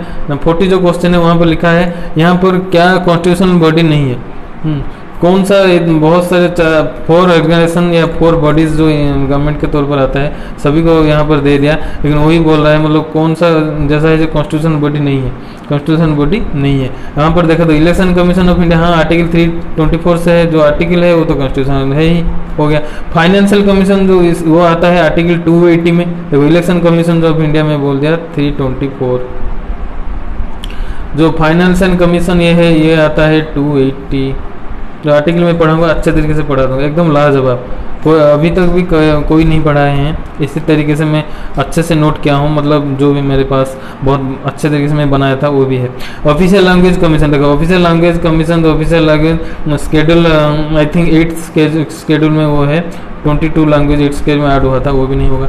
National commission for women, yes national commission जो वुमेन के लिए है ये कॉन्स्टिट्यूशन में नहीं है, कॉन्स्टिट्यूशन है ये स्टैट्यूटरी बॉडी, जो कॉन्स्टिट्यूशन में मतलब कॉन्स्टिट्यूशन बॉडी का मतलब है कहीं ना कहीं उसके ऊपर स्केड्यूल होगा या फिर उसके ऊपर आधारित एक आर्टिकल होगा, वो जो नहीं होगा वो नहीं होगा कॉन्स्टिट्यूशन बॉडी, इसलिए नेशनल कमीशन फॉर वुमेन वो नहीं है। ओके, वो मतलब है बाद में वो ऐड हुआ है, मतलब जो नेशनल कमीशन फॉर वुमेन है स्टैट्यूटरी बॉडी भी कह सकते हैं। उसके बाद चलो फिर देखते हैं 44, उसके राइट में जो होगा फिर नीचे में आएगा ना। तो 44 में क्या है? 44 में वो बोल रहा है core inflation is different from headline inflation. देखो इन्फ्लेशन पहले तो समझना पड़ेगा आपको, इन्फ्लेशन क्या है, इन्फ्लेशन क्या है। मैं वही बोल रहा हूँ कि इन्फ्लेशन जो है, हाँ इन्फ्लेशन क्या है? इन्फ्लेशन जब क्या है ना, लोगों के पास बहुत मनी है, मतलब जो मार्केट में मनी सप्लाई बहुत ज़्यादा है, मतलब लोगों के पास या सोसाइटी में या इतना ही मतलब मनी है, मतलब बहुत लोगों के पास बहुत कुछ वो परचेज कर पा रहे हैं, मतलब अभाव भी, मतलब कोई पोर में ज़्यादा कंडीशन में नहीं है, मतलब ज़्यादा पैसा हो गया लोगों के ऊपर, मतलब वो कुछ भी खरीद सकते हैं। मतलब इससे क्या होगा कि डिमांड जो नहीं होने वाला था चीज़, मतलब जो भी डिमांड, मतलब डिमांड जैसा कुछ चीज़ नहीं हो सकता है, इसलिए इन्फ्लेशन को फिर कंट्रोल करता है, ज़्यादा टैक्स भर देता है, ज़्यादा मतलब सभी चीज़ पर दाम बढ़ा देता है कोई, कि कौन ना आरबीआई, मतलब आरबीआई बढ़ा देता है, इसी हिसाब से वो कंट्रोल करता है। इन्फ्लेशन कैसे कंट्रोल करते हो तो बाद में मैं पढ़ा दूंगा, मतलब इकोनॉमी में भी आता है, बैंकिंग टर्म में भी वो आता है बहुत बार इन्फ्लेशन। देखो यहाँ पर क्या है, वही बोला है कि जो इन्फ्लेशन को फिर दो तरीके से बोलते हैं, एक कोर इन्फ्लेशन हो गया, एक हेड इन्फ्लेशन हो गया। वही बोला है क्यों ये दोनों मतलब दोनों आपस में डिफरेंट है, क्यों डिफरेंट है, मतलब कौन सा रीजन हो सकता है। यहाँ पर देखो ए हो गया ignores articles of volatile nature in the price index. Yes, ये दोनों जो है मतलब ये दोनों से कोर इन्फ्लेशन जहाँ वोलाटाइल इन नेचर जो प्राइस इंडेक्स है, वोलाटाइल मतलब जिसको हम भूल जाते हैं, मतलब जो एक टाइम के लिए आता है, मतलब बार बार हमको हमारे प्रोड्यूस मतलब हमारे मतलब जो रिटिन के अंदर में जो हम जर्नलिस्ट या फिर लेजर बनाते हैं उसमें नहीं लिखते हैं, मतलब लिखना लिस्ट में नहीं होता है, उसको बोलते हैं कोर इन्फ्लेशन। लेकिन जो हेडलाइन इन्फ्लेशन क्या है, जो हेडलाइन मतलब वो परमानेंट टाइप का नहीं है, हाँ जो परमानेंट टाइप का नहीं है, मतलब सॉरी जो परमानेंट का, हाँ वही तो परमानेंट, सॉरी नहीं परमानेंट टाइप की तो नहीं है। हेडलाइन में हेडलाइन है ना, ऐसे भी यूज़ कर सकते हैं हेडलाइन न्यूज़ में। हेडलाइन न्यूज़ क्या ऑलवेज मतलब इसको देख सकते हैं क्या, नहीं एक बार ही देख सकते हैं, इसलिए वो फ्लक्चुएट, इसलिए आंसर जो होगा आपका ए हो जाएगा। Second option consider articles of volatile nature in the price, नहीं वो तो बोला है इग्नोर्स, जो कंसीडर आर्टिकल्स करता है वो कोर इन्फ्लेशन करता है, लेकिन वो बोल रहा है क्यों different from headline, because the former, हाँ क्यों is a different from headline, हाँ बिकॉज कोर इन्फॉर्मल यही है। ओके, तो यही क्वेश्चन जब आएगा core inflation is depend from headline inflation because the former, मतलब जो कोर इन्फ्लेशन है हाँ वो इग्नोर करता है वोलेटाइल नेचर, वोलेटाइल नेचर में जो वोलेटाइलिटी होगा उसको इग्नोर कर देता है, उसको कंसिडर नहीं करता। मतलब कोर मतलब एक टोटली में क्या आया, मतलब एट लास्ट क्या आया, इसलिए वो इग्नोर करेगा जो वोलेटाइल, मतलब याद रखेगा उसको, भूल नहीं जाएगा। वोलेटाइल मतलब भूल जाना, ऐसे याद रखना। मैं कंप्यूटर में भी यहाँ पर एक मतलब कैसे कोई मतलब क्यों राम को वोलेटाइल मेमोरी बोलते हैं, मैं उस टाइम में ये ट्रिक यूज़ करता हूँ, वो बोल दूंगा। तो चलो फिर 41 क्वेश्चन में चलते हैं। यहाँ पर है 41 क्वेश्चन के जल्दी जल्दी करेंगे। 41 क्वेश्चन जो है which one of the following is not a feature of monopolistic. देखो मोनोपोली मतलब मोनोपोली क्या है, एक मार्केट में मेरे पास भी नोकिया मोबाइल है और एक दुकान के है मतलब शॉप उनके पास ही मोबाइल है, लेकिन मैं जितना दाम में बेचूं या फिर मार्केट का जो वैल्यू है सब ही बेचते हैं, 3 ही दुकान है, मतलब मान के चलो 100 दुकान है, 99 मतलब दुकान जो शॉप है एक ही दाम में मतलब बेचते हैं, लेकिन वो जो एक है दुकान मतलब वो शॉप है वो बहुत दाम से बेचता है, वो वहाँ पर मोनोपोली आ जाता है वो टर्म, तो मनमानी करते हैं, इसी टाइप के याद रखो।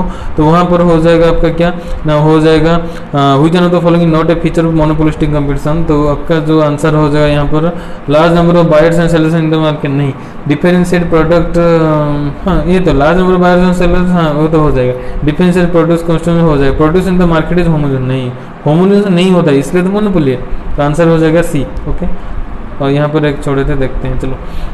हाँ यहाँ पर हो गया 45, देखो जल्दी जल्दी। 45 क्या है ना, 45 जो है आपका यस 45 जो है who among the following is the author of the book choice of techniques. याद रखो मैं जो बोला था ना, जब भी ऑथर बुक आता है डायरेक्ट इसको याद रखो, इसमें ट्रिक कुछ नहीं है, डायरेक्ट आपको याद करना है, बार बार प्रैक्टिस करके लिखना पड़ेगा तभी याद रहेगा। चॉइस ऑफ टेक्निक जब बुक आएगा इसका ऑथर जो बोलेगा क्या करोगे, डायरेक्ट याद रखो, वो बंगाल से मतलब वो बिलोंग करते हैं, उनका नाम है AK Sen. Okay, AK Sen. Choice of technique का आंसर हो गया कौन ऑथर, AK सेन। उसके बाद फिर 46 देते हैं, ये हिंदी में है पढ़ सकते हो। हाँ 46 में क्या लिखें, 46 में ये है कि which one of the following bodies has formulated the national student, which of the following bodies has formulated the national student startup policy launched by the president of India in November 2016। November 2016 में एक policy आया था national student policy. अभी जो आया है ना national education policy, देखो जब भी नेशनल एजुकेशन पॉलिसी बोलेगा तो आप याद रखना नेशनल एजुकेशन पॉलिसी जो गवर्नमेंट के हिसाब से या HRD के मिनिस्टर के हिसाब से जो आया है उसको बोलेंगे। NEP कभी आया है ना 2020, ये याद रखो। लेकिन बस ऐसे ही कुछ आया था जो आया था 4 साल के पहले, मतलब 2020 से आने के पहले जो आया था वो था 2016 में आया था, उसको बोलते थे नेशनल स्टूडेंट स्टार्टअप पॉलिसी, मतलब NSSP, NEP नहीं, अभी जो 1 साल के पहले जो आया है नेशनल एजुकेशन पॉलिसी वो नहीं, मतलब नेशनल स्टूडेंट स्टार्टअप पॉलिसी मतलब NSSP। वो आया था 2016 में, लेकिन एनईपी जो आया है 2020, एनईपी जो आया है 2020 में, एनएसएसपी जो आया था 2016 में। जो एनएसएसपी आया था 2016 में वो कौन सा मतलब कौन सा बॉडी मतलब कौन सा एजुकेशनल बॉडी उसको मतलब फॉर्मुलेट उसका नामकरण किया था, उसमें लागू कुछ ना कुछ बोला था, वो हो गया आपका ऑल इंडिया जो टेक्निकल एजुकेशन है वो है मतलब AICTE। Okay, AICTE। इसलिए तो स्टार्टअप जो कौन लेगा, इन जनरल स्टार्टअप जो लेते हैं वो टेक्निकल के मतलब बिलोंग करते हैं, ऐसे भी आज कर सकते हो, लेकिन ये तो प्लान है UGC NCERT तो एकदम प्लान है 10th या +2 तक। AIU ऑल इंडिया यूनिवर्सिटी भी एकदम ना कहीं, इसलिए कोई टेक्निकल तरीके से जो ग्रुप है जो लेटेस्ट जो AICTE उसके अंडर में आएगा, ऐसे भी याद कर सकते हो। देखो 49 देखो क्या है, 49 वो बोला है जो panchayat extension to the scheduled area, मतलब पंचायत के अंडर में जो शेड्यूल्ड एरिया मतलब क्या, शेड्यूल्ड एरिया मतलब आदिवासी के एरिया होता है, मतलब SC हो या फिर SC हो। एक्ट पंचायत एक्ट 1996 में जो आता है वो क्या परमिट करता है, वो परमिट करता है self governance of natural resources by, मतलब क्वेश्चन से यही आएगा। पंचायत एक्ट 1996 जो है वहाँ पर जो हम शेड्यूल एरियाज के बाद मतलब उसके लिए बात करते हैं, वो कितना एक्ट में आएगा ना, पंचायत एक्ट 1996 में आएगा। वो क्या दर्शाता है ना, वो दर्शाता है खुद ही का गवर्नमेंट, लेकिन प्राकृतिक रिसोर्सेस के साथ। लेकिन किसके द्वारा ये सब होता है, किसके द्वारा वहाँ पर मतलब लागू किया जाता है ये, मतलब पंचायत एक्ट 1996। इसका जो आंसर हो जाएगा ग्राम सभा। डायरेक्ट पंचायत मतलब ग्राम सभा ना, ग्राम पंचायत नहीं होगा। पंचायत जब भी कुछ मतलब देखो पंचायत में ग्राम सभा में पंचायत होता है, मतलब ग्राम सभा जो पंचायत से बिलोंग करता है। ओके, इसलिए पंचायत जो है ग्राम सभा। आप कंफ्यूज हो सकते हो सेकंड ऑप्शन ग्राम पंचायत नहीं, पंचायत जो एक्ट लाएंगे वो तो लाएंगे ग्राम सभा ही लाएंगे, जो एक्ट जो बनाएंगे सभी मिलके बनाते हैं पंचायत में, ना ही ओनली ग्राम पंचायत। इसलिए पंचायत 1996 किसके द्वारा फॉर्मुलेट या गवर्नेंस के तौर पर आया था, किसने रिसोर्स के लिए भी हाँ किए थे, वो थे ग्राम सभा। ओके, तो चलो फिर देखते हैं नेक्स्ट 47 एंड 50 देख लेंगे ना। देखो 47 क्या है था, 47 यही था कि who among the following was the chairman of the working group for determining the methodology for construction of producer price index 2014। देखो एक बेस ईयर होता है, मतलब किसी को कैलकुलेशन करने के लिए इंडेक्स के लिए हमारे इंडिया में हर 5 साल में वो चेंज हो जाता है। जब भी 5 साल होगा, 5 साल नहीं, हर मान के चलो 10 साल में एक ही बार इंडेक्स चेंज होता है। किस साल को मानकर हम इंडेक्स लेते हैं, वो जो था हमारा था 2004 था, 2009 था, अभी जो हो गया है 2014 शायद 14 हो गया है। वो यहाँ पर क्वेश्चन सही है कि जो भी ऑप्शन है यहाँ पर उसमें क्या है ना, वर्किंग ग्रुप कौन सा है, मतलब जो भी वर्किंग ग्रुप था 2014 में एक प्राइस इंडेक्स को प्रोड्यूसर प्राइस इंडेक्स मतलब PPI 2014 को लेकर एक वर्किंग ग्रुप बनाया गया था।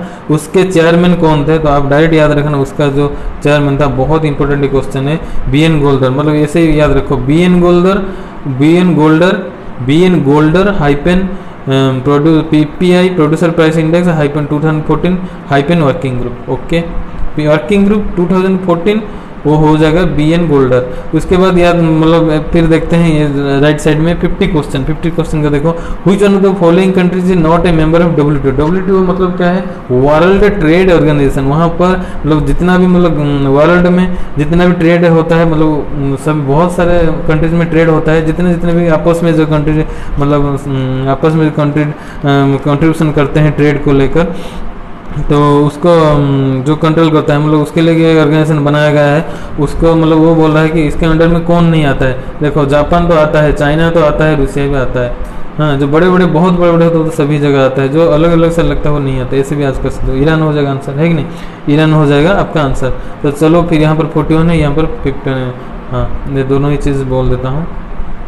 चलो देखो, हाँ यहाँ पर 48 हो गया। 48 क्या है ना, 48 यही है कि which one of the following schemes aimed at which of the following, नीचे दिया गया किसी स्कीम में aimed at all round development of adolescent girls in the, सब कुछ मतलब 11 से लेकर 18 साल के अंडर में जो भी गर्ल्स होंगे, किसी स्कीम 2016 के टाइम लाया गया था जो उनका डेवलपमेंट हो सके, जो ओनली एंड ओनली 11 से 18 साल। ये क्वेश्चन स्किप कर सकते हो इसलिए क्योंकि ये करंट अफेयर है, अभी तो जब एग्जाम होगा नहीं आएगा। फिर भी याद रख लो, इसका जो आंसर हो जाएगा RG SC AG। ओके, तो चलो फिर जो यहाँ पर 51 था ना, यस 51 था। तो इसको फिर देखते हैं। 51 में क्या है ना, a stand up enterprise can be established in, a stand up enterprise can be established in, जो एक स्टैंड अप एंटरप्राइज है कौन कौन तरीके से मतलब कहाँ कहाँ मतलब एस्टेब्लिश हो सकता है, जो स्टैंड अप एंटरप्राइज है। तो स्टैंड अप एंटरप्राइज है एक फार्मिंग सेक्टर, हाँ stand up enterprise farming sector में एस्टेब्लिश हो सकता है। ये स्टैंड अप जो एंटरप्राइज है एक बड़ा सा एक आपका फार्म सेक्टर है, आपका बड़ा सा फार्म है, वहाँ से स्टैंड अप एंटरप्राइज मतलब अप्लाई कर सकते हो। मैन्युफैक्चरिंग सेक्टर तो होगा ही होगा, सर्विस सेक्टर तो होगा ही होगा कि नहीं। सॉरी एक मिनट स्टैंड अप एंटरप्राइज ना, देखो ये थोड़ा स्टैंडर्ड के मतलब हो गया है, मतलब देखो ज़्यादातर वो जो एंटरप्राइज का वर्ड आएगा फार्मिंग सेक्टर में नहीं आएगा। फार्मिंग सेक्टर आएगा क्या, आप खुद ही सोचो, फार्मिंग सेक्टर में क्या है, मतलब एंटरप्राइज के मतलब कुछ आएगा क्या। मैं जैसे बोला वो जो फार्मिंग में बोला जो हाइब्रिड, अभी हाँ यहाँ हाइब्रिड फार्मिंग सेक्टर लिखा होता तो आंसर सही हो जाता, मैं इसीलिए सही बोल दिया था।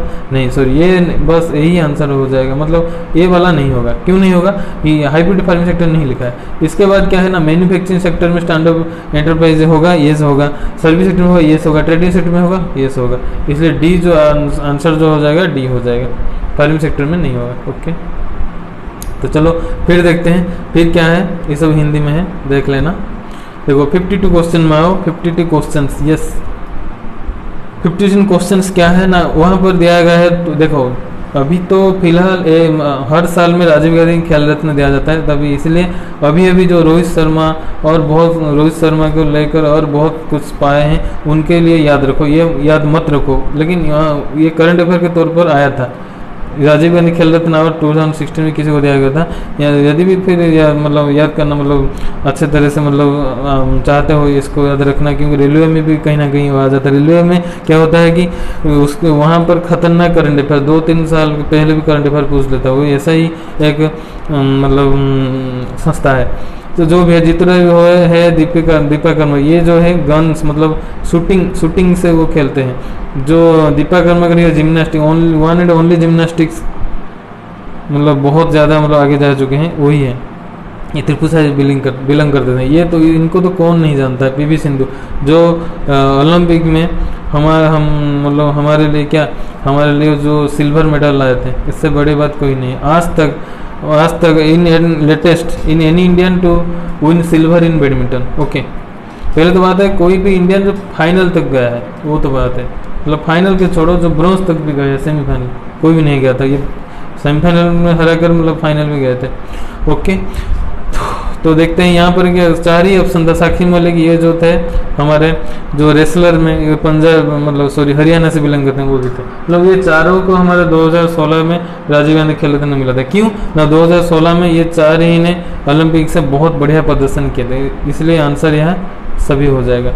ओके, यहाँ पर 54 देखो, 54 क्या है ना, 54 में यहाँ लिखा है startup hubs are agree to be setup in, जो स्टार्टअप हम कुछ करते हैं, जो ये है जो एंटरप्राइज सेक्टर के लिए ज़्यादातर स्टार्टअप हब्स कुछ मतलब यूज़ किया जाता है, वो बोला है कि वो सब एग्रीड है टू बी सेटअप इन। कहाँ सेटअप होने के लिए वो एग्रीड है ना, आप बोलोगे IITs में, यस IITs में स्टार्टअप हब कर सकते हैं। आइजर, यस, ये दोनों ही जो इंजीनियरिंग मतलब कॉलेजेस हैं, हाँ इंजीनियरिंग है, मतलब स्टार्टअप हब ऐसे ही फिर भी बोला कुछ देर के कुछ मतलब पहले ही अभी कुछ मतलब 10 मिनट से पहले या 7 मिनट के पहले जो क्वेश्चन किया था वहाँ पर बोला था स्टार्टअप जब आएगा आप स्मार्ट तरीके से सोचोगे, मतलब स्मार्ट मतलब इंजीनियरिंग लेवल से कुछ रिलेट हो वही सोचोगे। यहाँ पर 3 ही इंजीनियरिंग लेवल से है, लेकिन 4 नंबर जो है क्या इंजीनियरिंग लेवल से नहीं, ये जानी मानी मतलब जनरल जैसा लग रहा है, इसलिए सेंट्रल यूनिवर्सिटी नहीं होगा। स्टार्टअप वहाँ पर हो भी सकता है, नहीं भी, मतलब एग्रीड नहीं है। लेकिन जो इंजीनियरिंग जैसा रिलेट है जो भी मतलब फील्ड IIT हो गया या आइजर हो गया या NIT हो गया, वहाँ से तो रिलेटिव स्टार्टअप में होगा ही होगा, इसलिए ए हो जाएगा आंसर, है कि नहीं। मैं जैसे ही बोल रहा हूँ जैसे ट्रिक ऐसे ही याद रखो। ओके, तो चलो फिर नेक्स्ट क्वेश्चन चलते हैं। नेक्स्ट क्वेश्चन जो है 53 है कि नहीं, यस 53 है। 53 में क्या है देखते हैं। 53 में यहाँ बोला गया है कि इसरो इन अगस्त 2016 में सक्सेसफुल टेस्ट किया था। क्या टेस्ट किया था ना, सुपरसोनिक कंबस्शन स्क्रैमजेट इंजन 2016 में इसरो अगस्त में लॉन्च किया था, ये सही है कि नहीं, मतलब उसमें क्या फैक्ट है जो सही है या सही नहीं, मतलब दो ही फैक्ट दिया गया है, इधर वो एक सही है या टू सही है, बोथ सही है, वो कुछ भी सही नहीं है, तो वही देखेंगे क्या। देखो इसमें दिया गया जो स्कामसेट इंजन इसरो के द्वारा अगस्त 2016 में सक्सेसफुल लॉन्च किया गया था, उसमें क्या it can efficiently operate both in subsonic and supersonic combustor modes. Yes, इसमें both subsonic and supersonic mode था, लेकिन India is the first country to demonstrate the flight testing of scramjet engine. No, यहाँ इसके पहले भी US भी कर चुका है, एंड चाइना एंड रसिया, ये तीनों देश भी कर चुके थे 2016 के चलते चलते, तो इसीलिए ओनली जो आंसर हो जाएगा जो सही होगा वो हो जाएगा ओनली 1। ओके, तो अभी राइट साइड में देखते हैं 55 में आंसर में देखते हैं 55 क्वेश्चन क्या है, उसका आंसर भी देखते हैं। 55 जो क्वेश्चन यहाँ पर पूछा गया है वो है stand up India programme advise each bank branch to give loan between 10 lakh to 100 lakh. वो बोला है जो स्टैंड अप इंडिया जो प्रोग्राम है वो मतलब स्टैंड अप जो इंडिया जो प्रोग्राम था वो हर बैंक को कितना लोन के बीच में देना चाहता था, 10 लाख एंड 100 लाख देना चाहता था, 10 लाख से लेकर 100 लाख तक देना चाहता था, मतलब 10 लाख .1 से लेकर 99.99 तक देना चाहता था, मतलब 10 डायरेक्ट नहीं या 100 नहीं है, उसके बीच में जो भी होगा वो सब मतलब स्टैंड अप इंडिया के थ्रू एक जो प्रोग्राम हुआ था वो ईच बैंक उनके लिए मतलब लोन देगा, स्टार्टअप इंडिया के लिए ईच बैंक देगा, मतलब देगा तो मतलब किसको किसको देगा, मतलब किसको नहीं देगा वो ही देखेंगे, वही इसके बारे में पूछा है, मतलब उसके अंदर में जो भी कंसेप्ट था, मतलब जो भी नोटिफिकेशन था, मतलब क्या रूल रेगुलेशन किस किसके लिए था, कौन इसमें पार्टिसिपेट कर सकते हैं, लोन ले सकते हैं बैंक में, जो स्टैंडअप इंडिया आया है वो कब से मतलब कितना उम्र से कितना उम्र तक ले सकते हैं, 10 लाख से लेकर 100 लाख के बीच में ही ले सकते हैं। इसका जो देखो पहला ऑप्शन क्या है, पहला ऑप्शन है टू एटलीस्ट, पहला ऑप्शन जो है देखो पहला ऑप्शन है जो है to at least 1 Asian yes Asian ST आप हो तो सब कुछ के लिए आप अवेलेबल हो, इस देश में जनरल के लिए बाद में बात होता है, जहाँ SC/ST के लिए सब कुछ पहले बात होता है, इसलिए वो तो हो जाएंगे। उसके बाद क्या है ना to at least 1 women bureau. Yes देखो ये दोनों ही चीज़ हर किसी को किसी में हो या ना हो दोनों ही चीज़ होगा, इसलिए तो दोनों ही चीज़ कन्फर्म हो गया। अभी थर्ड देखेंगे, लेकिन आप क्विकली एंड इजीली इस टाइप के सवाल में जब भी कुछ ऑप्शन से देख कर भी आप कर सकते हो। यहाँ पर अच्छे से देखो कहीं भी ऑप्शन नहीं है कि जहाँ 3 ही चीज़ है, मतलब हमारा तो 1 2 सही हो गया है, तो 3 ही चीज़ तो पहले बात नहीं है, यहाँ पर से कन्फर्म हो गया 1 और 2 जहाँ पर होगा वो होगा आंसर, यानी कि यहाँ पर डी में है। नहीं तो आप फिर भी आपके मतलब डाउट में पड़ गए तो थर्ड नंबर क्वेश्चन का एनालिसिस कर सकते हो, या करो या ना करो, ऑप्शन में भी तो नहीं है, तो इसलिए भी उसको स्किप कर सकते हो, लेकिन फिर भी हम डिसीजन कर लेते हैं टू एटलीस्ट 1 रूरल अनएम्प्लॉयड। नहीं, ऐसा कुछ नहीं है, आप अभी भी बहुत सारे रूरल में अनएम्प्लॉयड पड़े हैं, उनके लिए कुछ भी स्कीम नहीं है, ऐसे होता तो सभी मतलब ले लेते हैं, इसलिए SC/ST होना चाहिए, वुमेन ब्यूरो होना चाहिए। ओके, तो चलो फिर नेक्स्ट क्वेश्चन में चलते हैं। यहाँ पर हिंदी में दिया गया है, अच्छे से पढ़ लेना। देखो हाँ ये लास्ट और एक स्लाइड है, ये वाला जो पार्ट है 16 ये राइट साइड में सब नेक्स्ट कल करेंगे। देखो यहाँ पर क्या है मैं दिखाता हूँ। देखो 56 में क्या है, 56 क्वेश्चन है in case of gold revenue is recognised in the accounting period in which the gold is.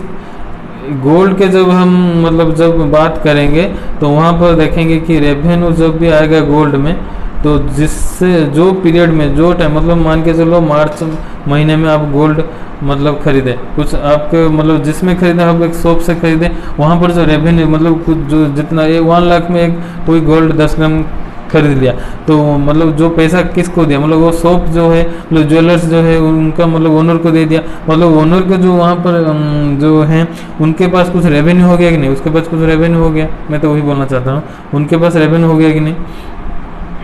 एक मिनट, हाँ यस उनके पास रेवेन्यू हो गया, यस उनके पास रेवेन्यू हो गया, तो वही बोल रहा है जो रेवेन्यू हो गया उसको क्या बोलते हैं, मतलब रेवेन्यू आपका डिलीवर हो गया या सोल्ड हो गया या माइंड हो गया या आइडेंटिफाइड टू बी माइंड हो जाएगा। ओके, जो हो गया माइंड, हमेशा यही भी बोला ना, जो ओनर के पास हो गया मतलब ओनर का ही हो गया, इसलिए माइंड हो जाएगा।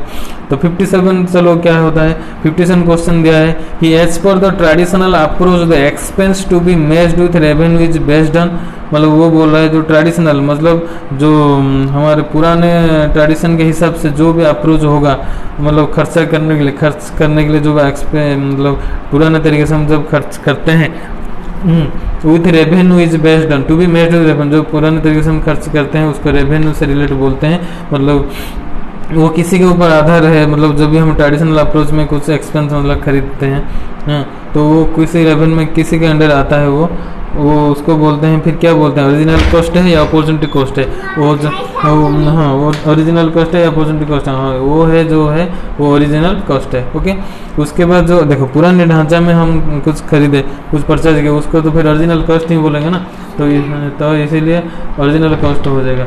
इसके बाद क्या हो जाएगा, फिर 58 हो जाएगा। 58 जो हो जाएगा क्या होगा, फिर देखते हैं 58 में क्या होगा, देखते हैं 58 में क्वेश्चन जो है वहाँ पर दिया गया है कि तो preliminary expenses are the examples of, जो प्रिलिमिनरी एक्सपेंस है, जो प्रिलिमिनरी तौर पर हम जो खर्चा करते हैं वो किस किस में एग्जाम्पल, मतलब किस एग्जाम्स में वो आता है। प्रिलिमिनरी जो पहले तरीके से हम खर्चा करते हैं किस एग्जाम से आता है, वो जो एग्जाम पहला जो ऑप्शन है कैपिटल एक्सपेंडिचर, नहीं पहले तरीके से आप पहले टाइम में दे दिए, वो क्या कैपिटल एक्सपेंडिचर में नोट किया जाएगा, नहीं कैपिटल गेन आप तो दे ही दिए, मतलब उसका गेन हुआ, मतलब मान के चलो आप 100 रुपया लिए हो लेकिन 80 रुपीज़ दिए हो, तो वहाँ पर गेन हुआ क्या, गेन तो नहीं हुआ, उस हिसाब से ये ऑप्शन भी गलत हो जाएगा, ये ऑप्शन भी गलत, आपका ये ऑप्शन भी कट गया गलत। लेकिन थर्ड ऑप्शन देखते हैं डिफर्ड रेवेन्यू एक्सपेंडिचर, ये हाँ ये देखो हम नहीं कह सकते हैं, मतलब ये पॉजिटिव मतलब हो जाएगा या नहीं होगा, इसलिए वो डिफर हो गया, मतलब पॉजिटिव हो गया नेगेटिव हो जाएगा, हाँ इसलिए वो डिफर हो गया। उसके बाद क्या है क्वेश्चन, इसके बाद है 59, मतलब जिस एक्सपेंस को आप नहीं बोल सकते हो गेन हुआ या लॉस हुआ, इसीलिए उसको डेफर्ड रेवेन्यू एक्सपेंडिचर बोलते हैं। उसके बाद 59 क्वेश्चन देखते हैं। 59 जो क्वेश्चन है depreciation of fixed asset, fixed assets means क्या है, एसेट्स मीन है आपका कुछ मतलब जो भी मतलब आपके पास जो मनी है जो आप किसी को देते हो, वो जो एसेट बोलेगा उसके पास वो एसेट लोन है, क्योंकि आप दिए हो उसके पास वो लोन है। ये सब जो टर्म है जो बैंकिंग टर्म में आता है या फिर इकोनॉमिक टर्म में आता है, ये मैं बाद में अच्छे से पढ़ा दूंगा, मतलब जीडीपी रेपो रेट से लेकर एसेट तक सब कुछ। उसके बाद क्या है देखो, वही बोला है कि डिप्रेशन जो है मतलब फिक्स्ड एसेट के लेकर डिप्रेशन जब भी एक फिक्स्ड एसेट है, मतलब कुछ प्रॉपर्टी 30 लाख होता है लेकिन 2 साल के बाद 30 लाख से कम हो जाता है, मतलब ये किस टाइप का एग्जाम्पल हो जाएगा, फिर वो जो एग्जाम्पल हो जाएगा मान के चलो रेवेन्यू एक्सपेंडिचर किए या एक्सपेंस किए, आपका जो डेप्रिसिएशन हो गया, मतलब कुछ आपके पास था वो कमी हो गया, मतलब डेप्रिसिएशन मतलब कम ही हो जाना, आपको फिक्स्ड एसेट 30 लाख से 20 लाख हो गया, मतलब आपका कुछ खर्चा हो गया, इसलिए आपका एक्सपेंडिचर हो गया या फिर एक्सपेंस हो गया। लेकिन यहाँ पर जो एसेट है आपके पास रेवेन्यू है, आप ऑर्गेनाइजेशन के लिए ये होता तो आपका कैपिटल एक्सपेंडिचर आपका होता है या फाइनल के तौर पर नहीं, लेकिन यहाँ पर आपके इंडिविजुअल का कुछ हुआ है इसलिए रेवेन्यू आपके पास जो होता है रेवेन्यू बोलते हैं। इसके बाद क्या है 60 लास्ट क्वेश्चन आज के डिस्कशन में।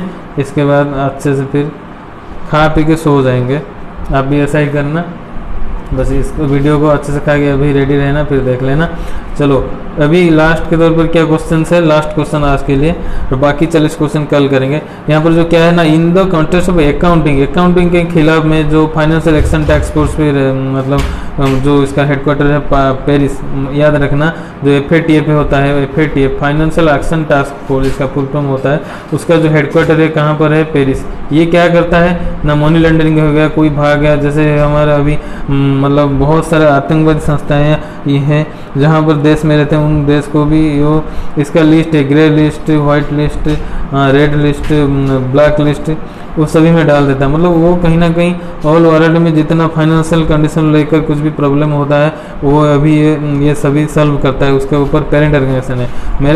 मेरे इतना सब कहने का मतलब है उसके अंडर में कुछ मतलब ऐसा ही टर्म आता है, इसलिए वो बोला अकाउंटिंग या मनी रिलेटेड या फाइनेंस रिलेटेड एक टर्म है IFRS, जिसका फुल फॉर्म क्या है। मैं इसलिए बोलता हूँ जब भी कुछ टर्म आता है उसको अच्छे से उसका मतलब